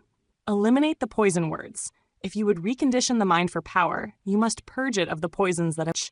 Certain words are not merely harmless habits. They are slow-acting toxins, and if left unchallenged, they will rot the very root of your belief and identity. Words such as I can't, I always mess up. It never works. These are not figures of speech. They are commands to your subconscious mind, and the subconscious, being neutral and obedient, accepts them as instructions and builds your identity accordingly. Say this now with strength. I no longer speak poison. I no longer affirm limitation. I no longer agree with weakness. My words now build. My words now strengthen. My words now lead. Each time you say, I'm just not that type of person, you instruct your subconscious to preserve that limitation. Each time you joke about being lazy, being unlucky, being incapable, you are carving that belief deeper into your being. The mind does not understand humor. It understands repetition. Let me be clear. There is no neutral language. Every word either builds or breaks. It either pulls you toward your purpose or anchors. Each sentence is either a servant of your aim or an ally of your fear. If you catch yourself saying, I can't, you must immediately follow it with, but I am learning. If you hear yourself say, I always fail, replace it with, that was then. Now I persist. You must rewrite every limiting phrase in real time. This is not optional. It is essential. Repeat this aloud. I do not repeat failure. I do not speak defeat. I do not curse my own path. I speak only words that direct, empower, and instruct my mind to rise. I instruct you now.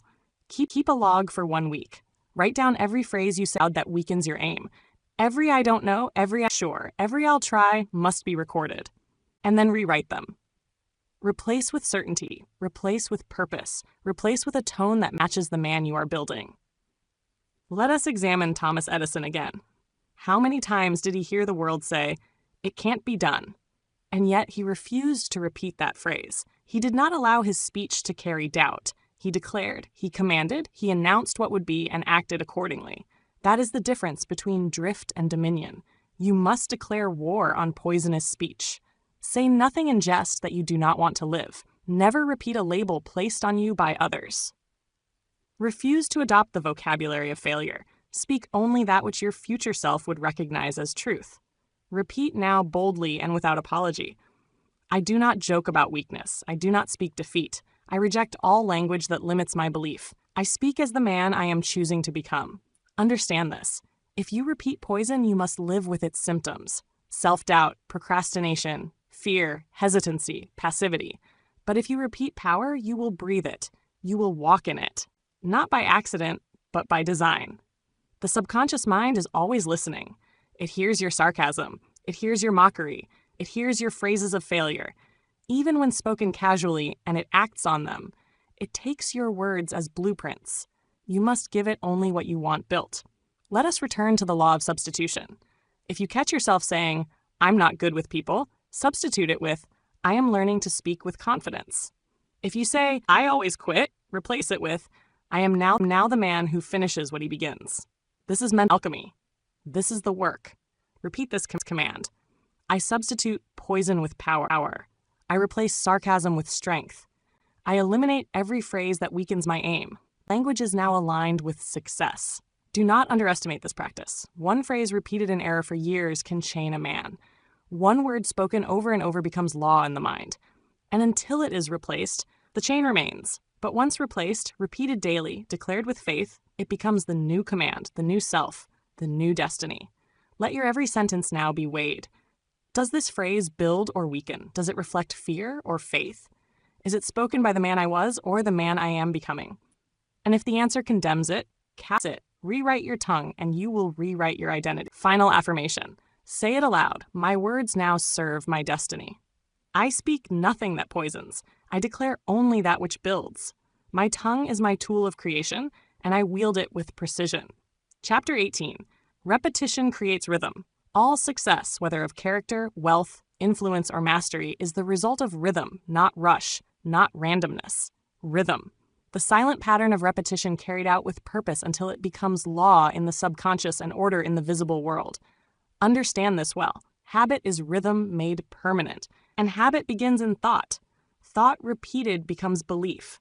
Belief expressed becomes behavior, and behavior continued becomes rhythm. It is this rhythm that governs the man either as a servant to his aim or a slave to his drift. Repeat this now with certainty.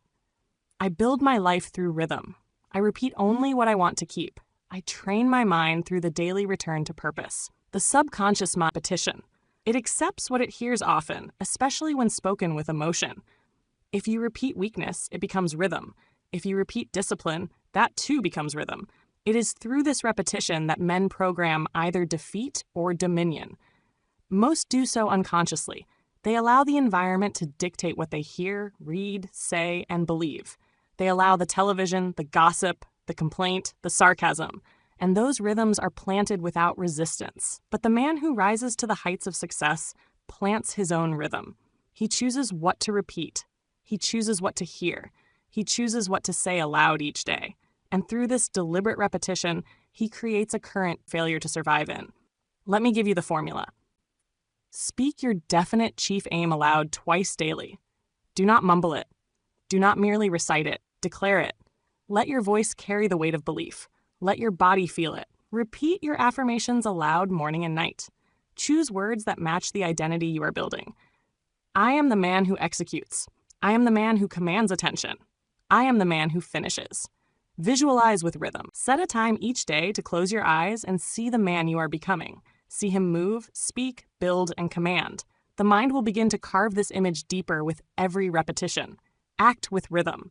Your calendar must reflect your identity. The man who acts only when inspired has no rhythm. The man who acts by schedule, he is creating order within chaos. Repeat this now. I live by chosen rhythm. My day is structured around purpose. My thoughts return to my aim again and again until I become it.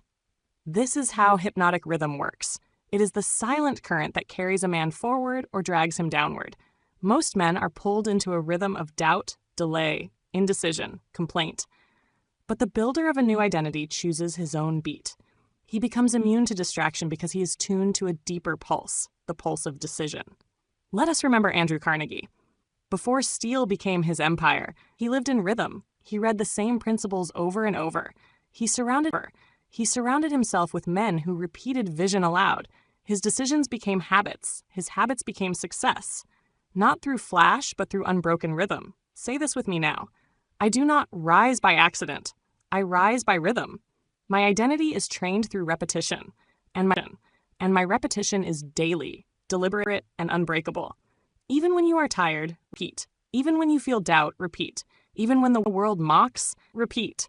The world cannot resist the man who has repeated belief into the core of his being. Let your rhythm become a wall against negativity. Let it become the armor that protects your attention. Let it become the flow that lifts you when others fall. For a man who has rhythm cannot be shaken because his roots are too deep to be disturbed. Affirm this now as law. I am a man of rhythm. My repetition builds power. My speech, my walk, my work, all move to the drum of discipline. This is not just mental training. It is spiritual warfare. You are driving out the rhythm of defeat and installing the rhythm of greatness. Each day you repeat, you deepen the trench of belief. Each day you say it again, walk it again, choose it again. You become more immune to hesitation. This is how nature operates. The sun rises with rhythm. The heart beats with rhythm. The tide moves with rhythm. So must your mind. If you wish to rise above the masses who drift in chaos, make no mistake, repetition is not childish. Repetition is not beneath the wise. Repetition is the path of mastery. The champions of every domain repeated the same few actions with precision. They did not seek novelty. They sought rhythm. Let this be your closing affirmation. Repetition is my ritual. Rhythm is my path. I rise because I return again and again to purpose, to speech, to belief, to action. Chapter 19. Protect your mental diet. Just as a man's body becomes the result of what he consumes, so too does a man's mind become the result of what he allows in. The mental diet you feed upon daily will determine whether you rise in dominion or rot in doubt. You cannot think clearly while feeding on poison. You cannot hold faith absorbing fear. Let me say this clearly and without apology. Most men are mentally sick not by chance but by choice. They listen to weak speech. They keep company with gossipers. They consume idle words, drama, and complaints like meals. And they wonder why they feel no strength in thought. Say this aloud now with full awareness. I do not consume what weakens me. I do not feast on fear. I do not digest defeat. I feed only on what strengthens my belief. There are 5 laws to building a strong mental diet. Violate them and you will drift. Follow them and you will become unshakable. Law 1, no complaining. A single complaint when repeated aloud becomes a decree to the subconscious mind. It says, this is my condition and I accept it. You may state facts, but never in the tone of a victim. Speak with clarity, not complaint. Law 2, no gossip. To speak of others' missteps is to shrink your own focus. The man who wastes thought on the failures of others will have none left for the building of his own fortune. Replace gossip with vision. Replace judgment with discipline. Law 3, no comparison. Do not dwell on the pace, appearance, or fortune of another man. This plants seeds of inadequacy in your own soil. Comparison poisons gratitude. Gratitude is the soil where confidence grows. Tend your own garden and let your growth speak for itself. Law 4. Consume only constructive speech and thought. If it does not feed your belief, if it does not strengthen your identity, if it does not reinforce your chief aim, it must be removed. So you must become ruthless in curating your inputs. Law 5. Your environment must reflect your vision. The images, voices, books, and language around you must mirror the man you are becoming, not the man you are trying to forget. Decorate your room, your mind, and your speech with reminders of discipline and destiny. Repeat this aloud as a decree. My thoughts are sacred. My inputs are selective. I protect my mind as I protect my fortune. Only truth and purpose may enter. Let me tell you a truth. A single hour spent in the presence of mockers can undo a week of belief building. A single day surrounded by cynics can seed doubt that takes days to remove. That is why I instruct you. Protect your company like a king protects his treasury. Think of Henry Ford, who was mocked repeatedly for refusing to read newspapers. They said he was ignorant. In truth, he was wise. He refused to consume the chaos of the day. He focused only on his work, his vision, and the men who believed with him. You must adopt the same strategy. If the news weakens your spirit, do not read it. If a conversation leaves you dull, do not return to it. If a friend mocks your discipline, remove him from your circle. You are building a mind, not collecting opinions. Say this now with resolve. I am responsible for what I consume. I guard my mind. I protect my thoughts. I feast only on that which builds the man I am becoming. Understand this. Belief is fragile in its early stages. Like fire, it must be fed carefully. A single gust of mockery can blow it out. But if you protect it, if you keep feeding it the proper mental diet, it becomes a flame, then a furnace, then a force that shapes your entire life. You must design your day with intention. From the moment you rise, ask, what shall I read? What shall I hear? Who shall I speak to? What will I allow into my inner world? This is not paranoia. It is preparation. The man who guards his inner life becomes master of his outer world. Let us remember Abraham Lincoln, who during times of great national pressure sought solitude, not with idle conversation, but with the scriptures, with speeches, with writings that reminded him of purpose. He fed himself only what sustained strength. Let your home be a temple of purpose. Let your conversation reflect belief. Let your bookshelf shout destiny. Let your schedule echo your future. You are not just avoiding weakness, you are feeding strength. Repeat this aloud as law. I starve my doubt, I feed my faith, I silence distraction, I consume only what builds. My mental diet is now sacred, and if you fail in a moment, correct swiftly. Do not let one bad input spiral into a day of drifting. Forgive yourself, affirm anew, and return to your rhythm. This is mastery. This is mastery. This is ownership. This is the trait of men who refuse to be poisoned by the age in which they live. Chapter 20. The Mastermind for Identity Reinforcement. No man ever rose to lasting greatness alone. Not Edison, not Carnegie, not Ford, not Rockefeller. Every man who has built an empire first built a circle, a mastermind, a chosen council of minds in harmony with his aim. If you would reforge your identity, you must surround yourself with men who mirror your highest belief. Understand this now. Your identity does not grow in isolation. It grows through reflection, the reflection of those around you. You become like those whose voices you hear most often. If you walk with the defeated, you will adopt their tone. If you walk with the certain, you will speak their rhythm. Repeat this aloud. I choose my companions as I choose my thoughts. I walk with builders, I speak with believers, I allow only greatness near my mind. The mastermind is not a casual group. It is not social. It is sacred. It is a spiritual alliance based on a definite chief aim. Two or more minds working in perfect harmony become a third invisible force of wisdom, strength, and power. When I learned this law from Andrew Carnegie, he told me plainly that his personal fortune would have been impossible without his council of trusted men. Men who shared his belief, spoke his language, and echoed his purpose. When his mind weakened, theirs strengthened him. When doubt crept in, their certainty expelled it. This is the function of your mastermind, to reaffirm the identity you are building. To speak your belief aloud when your own voice trembles, to look you in the eye and say, you are the man who finishes. You are the man who was chosen. You are the man who cannot be stopped. Say this aloud now with full conviction. I build my mastermind with intention. I speak only with those who reinforce belief. I walk only with those who walk toward power. If you cannot find such men yet, create them. Begin with imaginary counsel. Close your eyes and summon your heroes. Sit in silence and ask, what would Lincoln tell me? What would Carnegie advise? What would Edison do here? Their wisdom drawn from study will not fail you. But do not stop there. You must find flesh and blood men who share your hunger, men who are not disturbed by your vision, but inspired by it, men who speak not of limitations, but of plans. You must seek them out, and when you find them, speak your aim aloud to one another. Hold weekly meetings. Speak goals aloud. Recite affirmations in each other's presence. Share victories. Confess drift. Realign as a unit. Let your voices train one another. Let your discipline become contagious. Let the mastermind reforge the man. Repeat this declaration with pride. I do not build alone. I rise with the few who believe. I sharpen my vision in the fire of shared belief. I form a mastermind, and I become unstoppable. Now let me warn you, the wrong companions will destroy your mind. A single doubter can drown your belief. A cynical voice repeated enough will become your voice. Do not tolerate it. Cut it off at the root. No man has a right to remain in your presence if he mocks your discipline or diminishes your dream. Your inner circle must be sacred. If they do not believe in your identity, they do not belong. If they do not repeat your power, they cannot walk with you. They do not need to be perfect.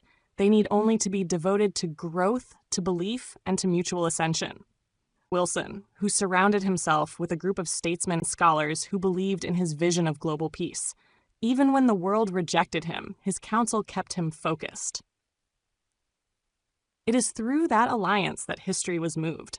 Say this now aloud and boldly. My circle builds me. My mastermind refines me. I speak only with those who strengthen my identity. I walk only with those who walk in vision.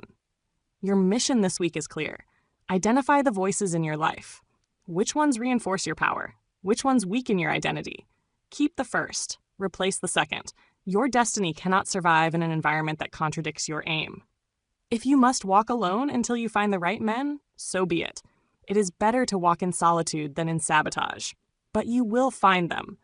The law of harmony attracts those on the same path, and once found, you will rise faster, speak clearer, and walk straighter than ever before. Final affirmation. Say this now with clarity. I am never alone in belief. I suffer alone in belief. I summon my mastermind. I build a council of fire. My identity is reinforced by men of faith, discipline, and vision. Chapter 21. Visualize with certainty. Before a man becomes great in the sight of the world, he must become great in the vision of his own mind. All power begins in the unseen, and that which is unseen can be made visible through the art of clear, repeated emotional visualization. Not vague daydreaming, but organized imagery, felt and believed with all the force of faith. You must train yourself to see with clarity, not as a child dreams, but as a commander plans. You must see the man you intend to become in precise detail. See how he walks, see where he works, hear how he speaks, feel the weight of his presence in every room until your inner image becomes so definite the world has no choice but to yield to it. Say this aloud. I see the man I am becoming. I hold his image in my mind. I walk with his posture, speak with his voice, decide with his certainty. Visualization is not idle fancy. It is preparation. It is rehearsal. The subconscious mind does not know the difference between imagined and real. When the emotion is strong, if you see yourself failing, it prepares you to fall. But if you see yourself succeeding again and again, it begins to move all force to bring that vision to life. Let us examine the method. Set aside 10 minutes daily to visualize. Close your eyes. Remove all distraction. Let your breathing slow. See yourself as already having achieved your definite chief aim. Engage every sense. Where are you? What are you wearing? What can you hear? Who is with you? What are you saying? What does success feel like in your chest? Emotionalize the image. Do not merely watch. Enter the image. Speak aloud. Smile. Nod. Move as if it is present, for in your mind it is. Conclude with repetition of your aim. Let the vision and the spoken word combine image and sound, forming belief. Repeat now with fire. I see it. I feel it. I believe it. Feel it. I believe it. My mind accepts this vision as truth, and because I believe it, I will act on it until it is done. Let us look to Henry Ford, who long before his assembly line was functional, could see the machine. He saw it not once, but every day. He saw the moving belts, the rows of workers, the rapid flow of construction, and because he saw it, his mind worked toward it, even when others called it madness. This is not mysticism. It is organized thought directed by will. What the mind sees and believes it seeks to fulfill. And the clearer the image, the greater the will to act. The greater the will to act, the more energy the subconscious devotes to realization. Let me speak plainly. If you do not see yourself victorious, you will never move like a victor. If you do not feel the man you are becoming, you will act as the man you were. Identity image. Action follows imagination. And imagination must be practiced like a skill. Repeat this with precision. I do not guess who I am. I see him. I know him. I walk into every room already a man I intend to become. Now be warned. You must not visualize vaguely. Do not say, I want to be successful. Say, I see myself speaking before 1,000. I see my business commanding wealth. I see my family honored. I see my words changing lives. Detail brings power and repetition brings certainty. You must not visualize once and forget it. You must return to the image again and again until it becomes as familiar as your reflection. The more you visit the vision, the more your mind accepts it as home. And once the mind accepts it, your behavior will begin to match it. This is why every night before sleep you must rehearse your vision, for in sleep the subconscious becomes most impressionable. Feed it the image of your triumph. Let it work on that vision while you rest. Do this for 30 days and watch how your tone changes.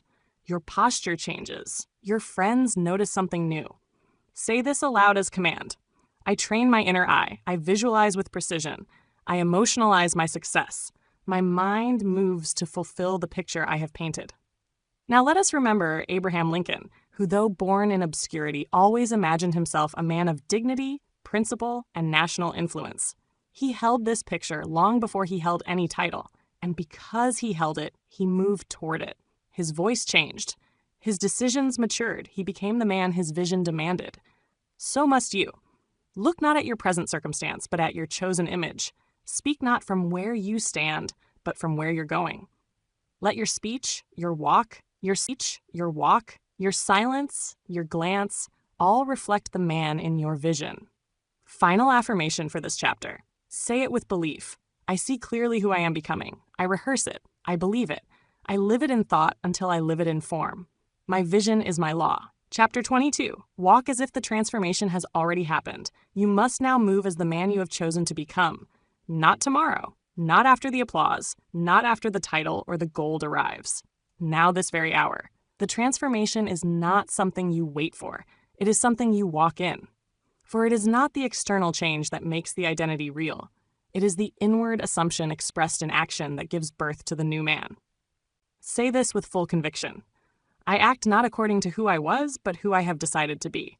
I walk as if I have already become him. I refuse to delay my destiny by waiting for approval. This is no idle suggestion. It is law.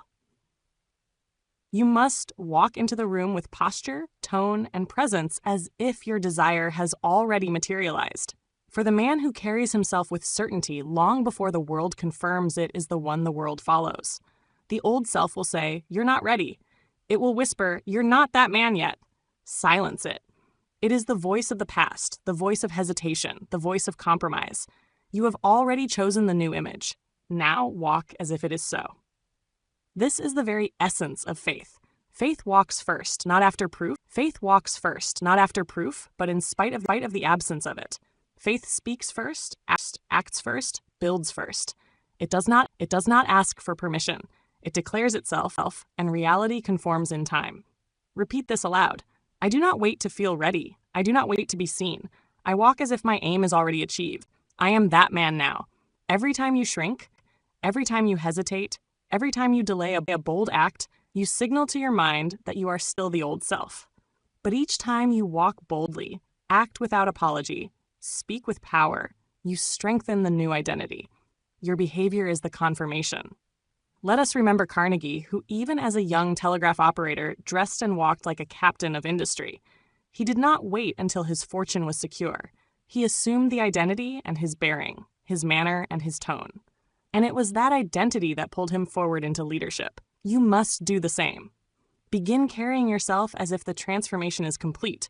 Dress as if your standards are already elevated. Speak as if your words matter. Make decisions as if your time is precious. Refuse to speak the language of the man you used to be. That identity has no authority here. Say it again now with strength. I act in the authority of my future. I carry myself in the certainty of who I have chosen to be. My transformation is now because I walk in it. Even in silence, your energy must speak it. You must sit with dignity, work with order, move with intention, not as a mimic, but as the embodiment of a vision repeated, emotionalized, and accepted. This is not arrogance. It is alignment. You are not pretending. You are obeying the image implanted in your subconscious through weeks and months of repetition. You are simply bringing outer behavior in line with inner belief. Let me remind you of a law. The body obeys the mind, and the mind obeys the spirit of decision. When your decision is final, your words, posture, tone, and walk follow. Any contradiction between belief and behavior creates confusion. But when they align, you are unstoppable. Consider Lincoln once more. He did not speak as a timid legislator. He spoke with the tone of a leader long before the title. Why? Because he had already accepted the burden of purpose, and that acceptance shaped his every motion. He walked in his role before it was given. So must you now begin. Let your environment feel your identity. Do not explain it. Do not defend it. Simply carry it. If the world does not yet recognize your worth, so be it. It will. It must. For no man can walk in conviction daily and be denied forever. Affirm aloud now, I am the man I have chosen to be. I dress, speak, walk, and build according to that man. My outer life is catching up to my inner identity. You must not wait for applause to act like a leader. You must not wait for riches to carry yourself with wealth. You must not wait for the title to speak with dignity. The act of walking in identity is what draws the reward, not the other way around. Walk into every room with posture that says, I have purpose. Look men in the eye with certainty, not pride, but power. Let your presence echo the work you've done in silence. Let them feel your belief before they hear your words. Hear your words. This is how the subconscious mind rewires, through action aligned with belief, through the consistency of expression, through the walking day after day of a man who is no longer guessing who he is, but has decided. Say this with finality. I do not hope to become. I do not wish to change. I act as if it is done. I walk in victory before the battle is won. For my identity commands my behavior. This is your charge. Let every step match the vision. Let every action affirm the change. Let every room you enter adjust to your tone, not the other way around. This is how kings rise. This is how leaders emerge. This is how the old self dies, by refusing to be walked in. Chapter 23. Repetition in the dark bears fruit in the light. There will come a season when no one claps, no one watches, no one speaks your name. It is here that most men quit, not because they were unworthy, but because they could not bear the silence of unseen effort. But I tell you, it is the man who repeats in darkness who earns his victory. You must understand this law. Results are always delayed. Growth is always invisible before it is undeniable. The tree forms beneath the soil. The foundation is laid beneath the surface. And the man you are becoming is shaped long before the world's notice. Repeat this aloud now. I continue my repetitions without applause. I repeat truth when no one sees. I rehearse success when no one believes. I prepare while the world sleeps. Do not mistake delay for denial. If you do not yet see the fruit, do not dig up the seed. Do not question the process. If you are repeating your definite chief aim, speaking your affirmations aloud, visualizing with feeling, walking in identity, you are building whether seen or not. But you must persist through the void. The space between who you were and who you are becoming is sacred. It is the testing ground. Will you speak belief when your outer world still reflects the past? Will you walk in power before the world bows to it? This is the trial of every great man. Ford repeated vision when factories failed. Edison persisted through darkness long before the light was invented. Lincoln carried purpose while bearing public criticism. They did not wait to be seen to act. They acted until they could no longer be ignored. Repeat this now with fire. My work in the dark is not wasted. My silence is strength. My repetition bears fruit even when unseen. I continue. I persist. I rise. There is a danger in needing recognition too early. It causes the weak to stop just before the breakthrough. It leads the undisciplined to trade the permanent reward for temporary applause. But the man of destiny keeps going not for praise, but because his identity demands it. Let us be clear. Your subconscious does not care whether the world sees your progress. It responds only to your rhythm.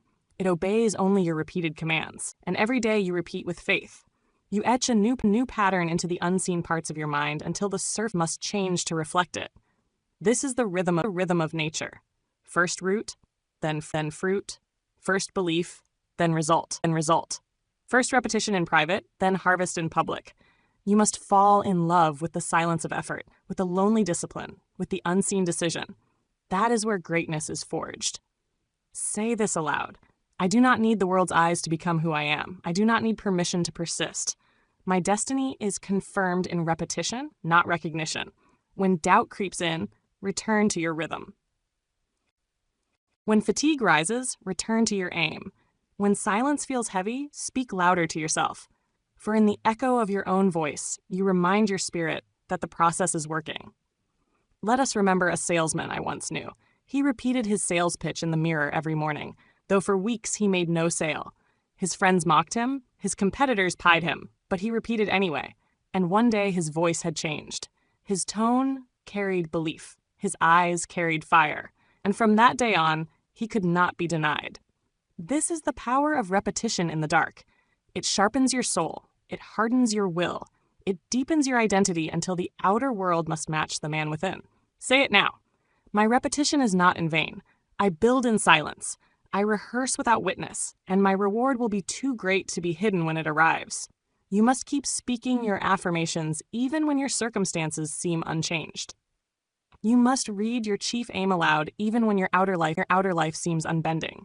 You must visualize and walk in identity, especially when it feels foolish. That is the cost. That is the test. That is the path. This is how all men of power are made. Not in the spotlight, but in the shadows. Not on stage, but in the quiet rooms. Not through applause, but through devotion. And those who persist in the silence, they inherit the stage. Repeat this now with finality. I continue when no one watches. I practice when no one claps. I practice when no one claps. I become the man who wins in secret until the world must acknowledge my strength. Let the silence strengthen you. Let the lack of praise refine your motive. Let the delay burn away your doubt. And when the time comes, when repetition becomes rhythm and your rhythm becomes reality, you will step into the light, not as a surprise, but as a man who was always ready. Chapter 24. The old self will scream. Ignore him. Make no mistake. The man you used to be will not leave quietly. He will scream. He will whisper. He will bargain. He will mock. For he has lived in your mind for years. Unquestioned, unchallenged, unopposed. But now as you rise in repetition, belief, and identity, he feels his death approaching. And he will do everything in his power to survive. You will hear him when you falter. You're still the same. Why are you pretending? Who do you think you are? These are not mere thoughts. These are the cries of an old identity being starved. They are echoes of belief patterns that no longer serve you, but demand attention nonetheless. Say this aloud now. I owe nothing to the man I used to be. I do not listen to weakness. I do not serve fear. I walk forward no matter how loud the past screams. The old self will rise strongest when you make progress. When your posture changes, when your voice strengthens, when you say no to distractions, when you speak your aim aloud and dare to believe, you will feel resistance. Not from the world, but from within. Understand this clearly. This is not failure. This is confirmation. Resistance is the sound of departure. The old patterns cannot hold their grip on a man who walks in new repetition. But you must not negotiate. You must not pause. You must not listen. You must act, speak, move, repeat. Each time the old voice rises, answer with a louder declaration of the new. Each time it tries to pull you back, step forward with greater conviction. This is the work. This is the trial. And this is how the old self is buried. One bold act at a time. Say this now as command. I do not shrink. I do not explain. I do not justify. I am no longer him. I am the man I have chosen to become. Let us remember Edison, who failed thousands of times. And with each failure, the world questioned him. But the louder the voices of doubt, the more he repeated his belief. He did not wrestle with old thoughts. He drowned them in action. And in doing so, he became light to the world. So must you. So must you. Do not wait for the old voice to vanish. It may never vanish entirely, but it will weaken. It will soften, and one day it will fall silent. Not because it was persuaded, but because you stopped feeding it. Refuse to repeat the language of the past. Refuse to relive the stories of failure. Refuse to describe yourself with old labels. Every time you repeat those patterns, you breathe life into them you're trying to bury. Repeat this aloud now with full authority. The old self has no voice in my mind. I do not argue with him. I replace him. I override him. I bury him in belief, repetition, and forward action. There will be moments when the old identity feels comfortable. You will be tempted to go back to old habits, old excuses, old company. But remember, comfort is the food of failure. Growth is not quiet. Be willing to endure the noise of transformation. Let your new affirmations be louder. Let your new decisions be firmer. Let your walk be faster. Let your tone be sharper. Let your faith be deeper. The man who repeats truth more often than he once repeated lies becomes new completely. Do not look for applause in this process. There may be none, but look for progress. And when you find it, double your repetition. Repeat this as law. I move faster than my fear. I speak louder than my doubt. I live more boldly than my past. The old self is already buried beneath my new rhythm. There is no use reasoning with weakness. It must be replaced. Every word of fear must be silenced by a word of faith. Every hesitation must be buried in action. Every comparison must be shattered with focused repetition of your chief aim. Let us recall Lincoln, who was mocked, doubted, and torn apart by critics. But he did not argue with them. He held steady to his belief. He buried their noise beneath the quiet certainty of purpose, and that stillness became his power. So must you adopt stillness of mind and movement of purpose. Do not respond to old temptations. Do not react to old fears. Return to your affirmations. Return to your definite chief aim. Return to your visualization. And in doing so, you will rise. Say this now and mean it. I do not fear the voice of the old, sir. I silence it through faith. I outgrow it through repetition. I override it through action. I am becoming unstoppable. The old self will scream, but it cannot survive without your agreement. Deny it, refute it, ignore it, replace it, and the world will never again confuse you with the man you once were. Chapter 25. The man you programmed must now be protected. You have fought through silence. You have repeated in darkness. You have overridden the voice of your former self. Now a new identity has taken root. This man built through affirmation, discipline, visualization, and belief is your greatest possession. And now he must be guarded. The work is not finished when the mind is reformed. It has only begun.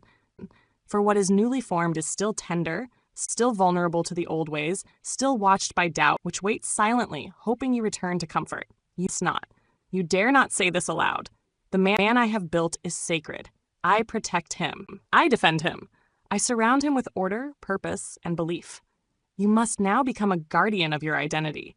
Every word, every voice, every place you return to must be examined. For the path that leads backward is always well lit and familiar. You must not walk it again. Your speech must remain clean. Your thoughts must stay chosen. Your companions must be filtered. Your rituals must be kept. Do not allow old inputs to rewrite the new program. If you leave the gates unguarded, the weeds will return. Repeat this with clarity. I do not return to who I was. I do not revisit weakness. I maintain my identity through protection and obedience to principle. Your protection begins with speech. Never speak of yourself in terms of failure, fatigue, or fear. Every word is a decree to the subconscious. Every sentence shapes the man you are becoming. Speak only what you intend to become. Law. It continues with association. Be ruthless. Even a single doubting voice, if heard often enough, can undo weeks of belief building. Do not entertain small-minded conversation. Do not walk among mockers. They do not see the man you are. They only remember the man you were. Let us remember Ford, who famously said, "If you think you can or think you can't, you are right." But more importantly, he surrounded himself only with those who thought he could. He did not allow the world's fear to enter his counsel. Protect your environment. Let your room reflect discipline. Let your tools be organized. Let your walls carry words of power. Let every sight remind you of your direction. You are not just protecting thought, you are protecting the climate of thought. Say this as law. I protect my thoughts with walls of decision. I do not let weak words enter. I do not let the old world back in. Your rituals are your fortress. Do not abandon them. Read your definite chief aim aloud twice daily. Speak your affirmations with tone and presence. Visualize with emotion. Walk with posture. These are not habits, they are armor. Without them, the drift returns. Do not be casual. Do not become comfortable. Comfort is the enemy of continued belief. You must remain vigilant. The man you have become was not built in ease. It was built in obedience, in repetition, in sacrifice. It must be maintained with the same force. Let us recall Carnegie, who did not relax when he rose. He increased his standards. He refined his counsel. He doubled down on focus. He knew that what is not protected is always reclaimed by mediocrity. Say it aloud now. I rise with my eyes open. I do not relax in belief. I guard my identity like treasure. I preserve my growth with discipline. The world will test you. It will send old friends, old doubts, old failures in new disguises. It will tempt you to speak lightly of your purpose, to skip a ritual, to bend a boundary. Do not flinch. Every compromise opens a door to decay. Protect your momentum. Each morning, you begin with silence, with declaration, with vision, you reinforce the fortress. Each night, you affirm the day's progress. Speak victory into sleep. Visualize tomorrow's action. You build layers of protection. Repeat now with firmness. I am the guardian of my identity. I do not drift. I do not repeat the past. I do not open doors that lead to the old man. There is no victory without protection. A king who wins a kingdom must still guard it. A builder who finishes them must still guard it. A builder who finishes a house must still maintain it. A man who becomes new must defend that newness until it becomes unbreakable. If you follow this path, if you protect the mind you have trained, the voice you have sharpened, the aim you have declared, you will not just change, you will remain changed. And this, more than success, is your highest task, to preserve the man who now stands where doubt once ruled. Final affirmation. Say it boldly. I am no longer becoming. I have become, and I will not return. I protect my mind. I protect my voice. I protect my aim. I protect my aim. I live as the man I have trained to be. And now this journey of transformation is yours to continue. You began as a man surrounded by belief systems not of your choosing, but through study, repetition, declaration, and command, you have replaced them. You have reformed your mind. Your task now is not to begin again. It is to preserve, to persist, to rise. And the man who guards his thoughts with the same fire he once used to break free, he shall not fall. He shall not fade. He shall become unshakable. This concludes the 25-chapter transformation built on the eternal principles of thought, belief, decision, repetition, and action. If you guard what you have built, you will never again be the same man. Thank you for listening until the end of the video. If you found it helpful, hit subscribe so you won't miss the next business lessons.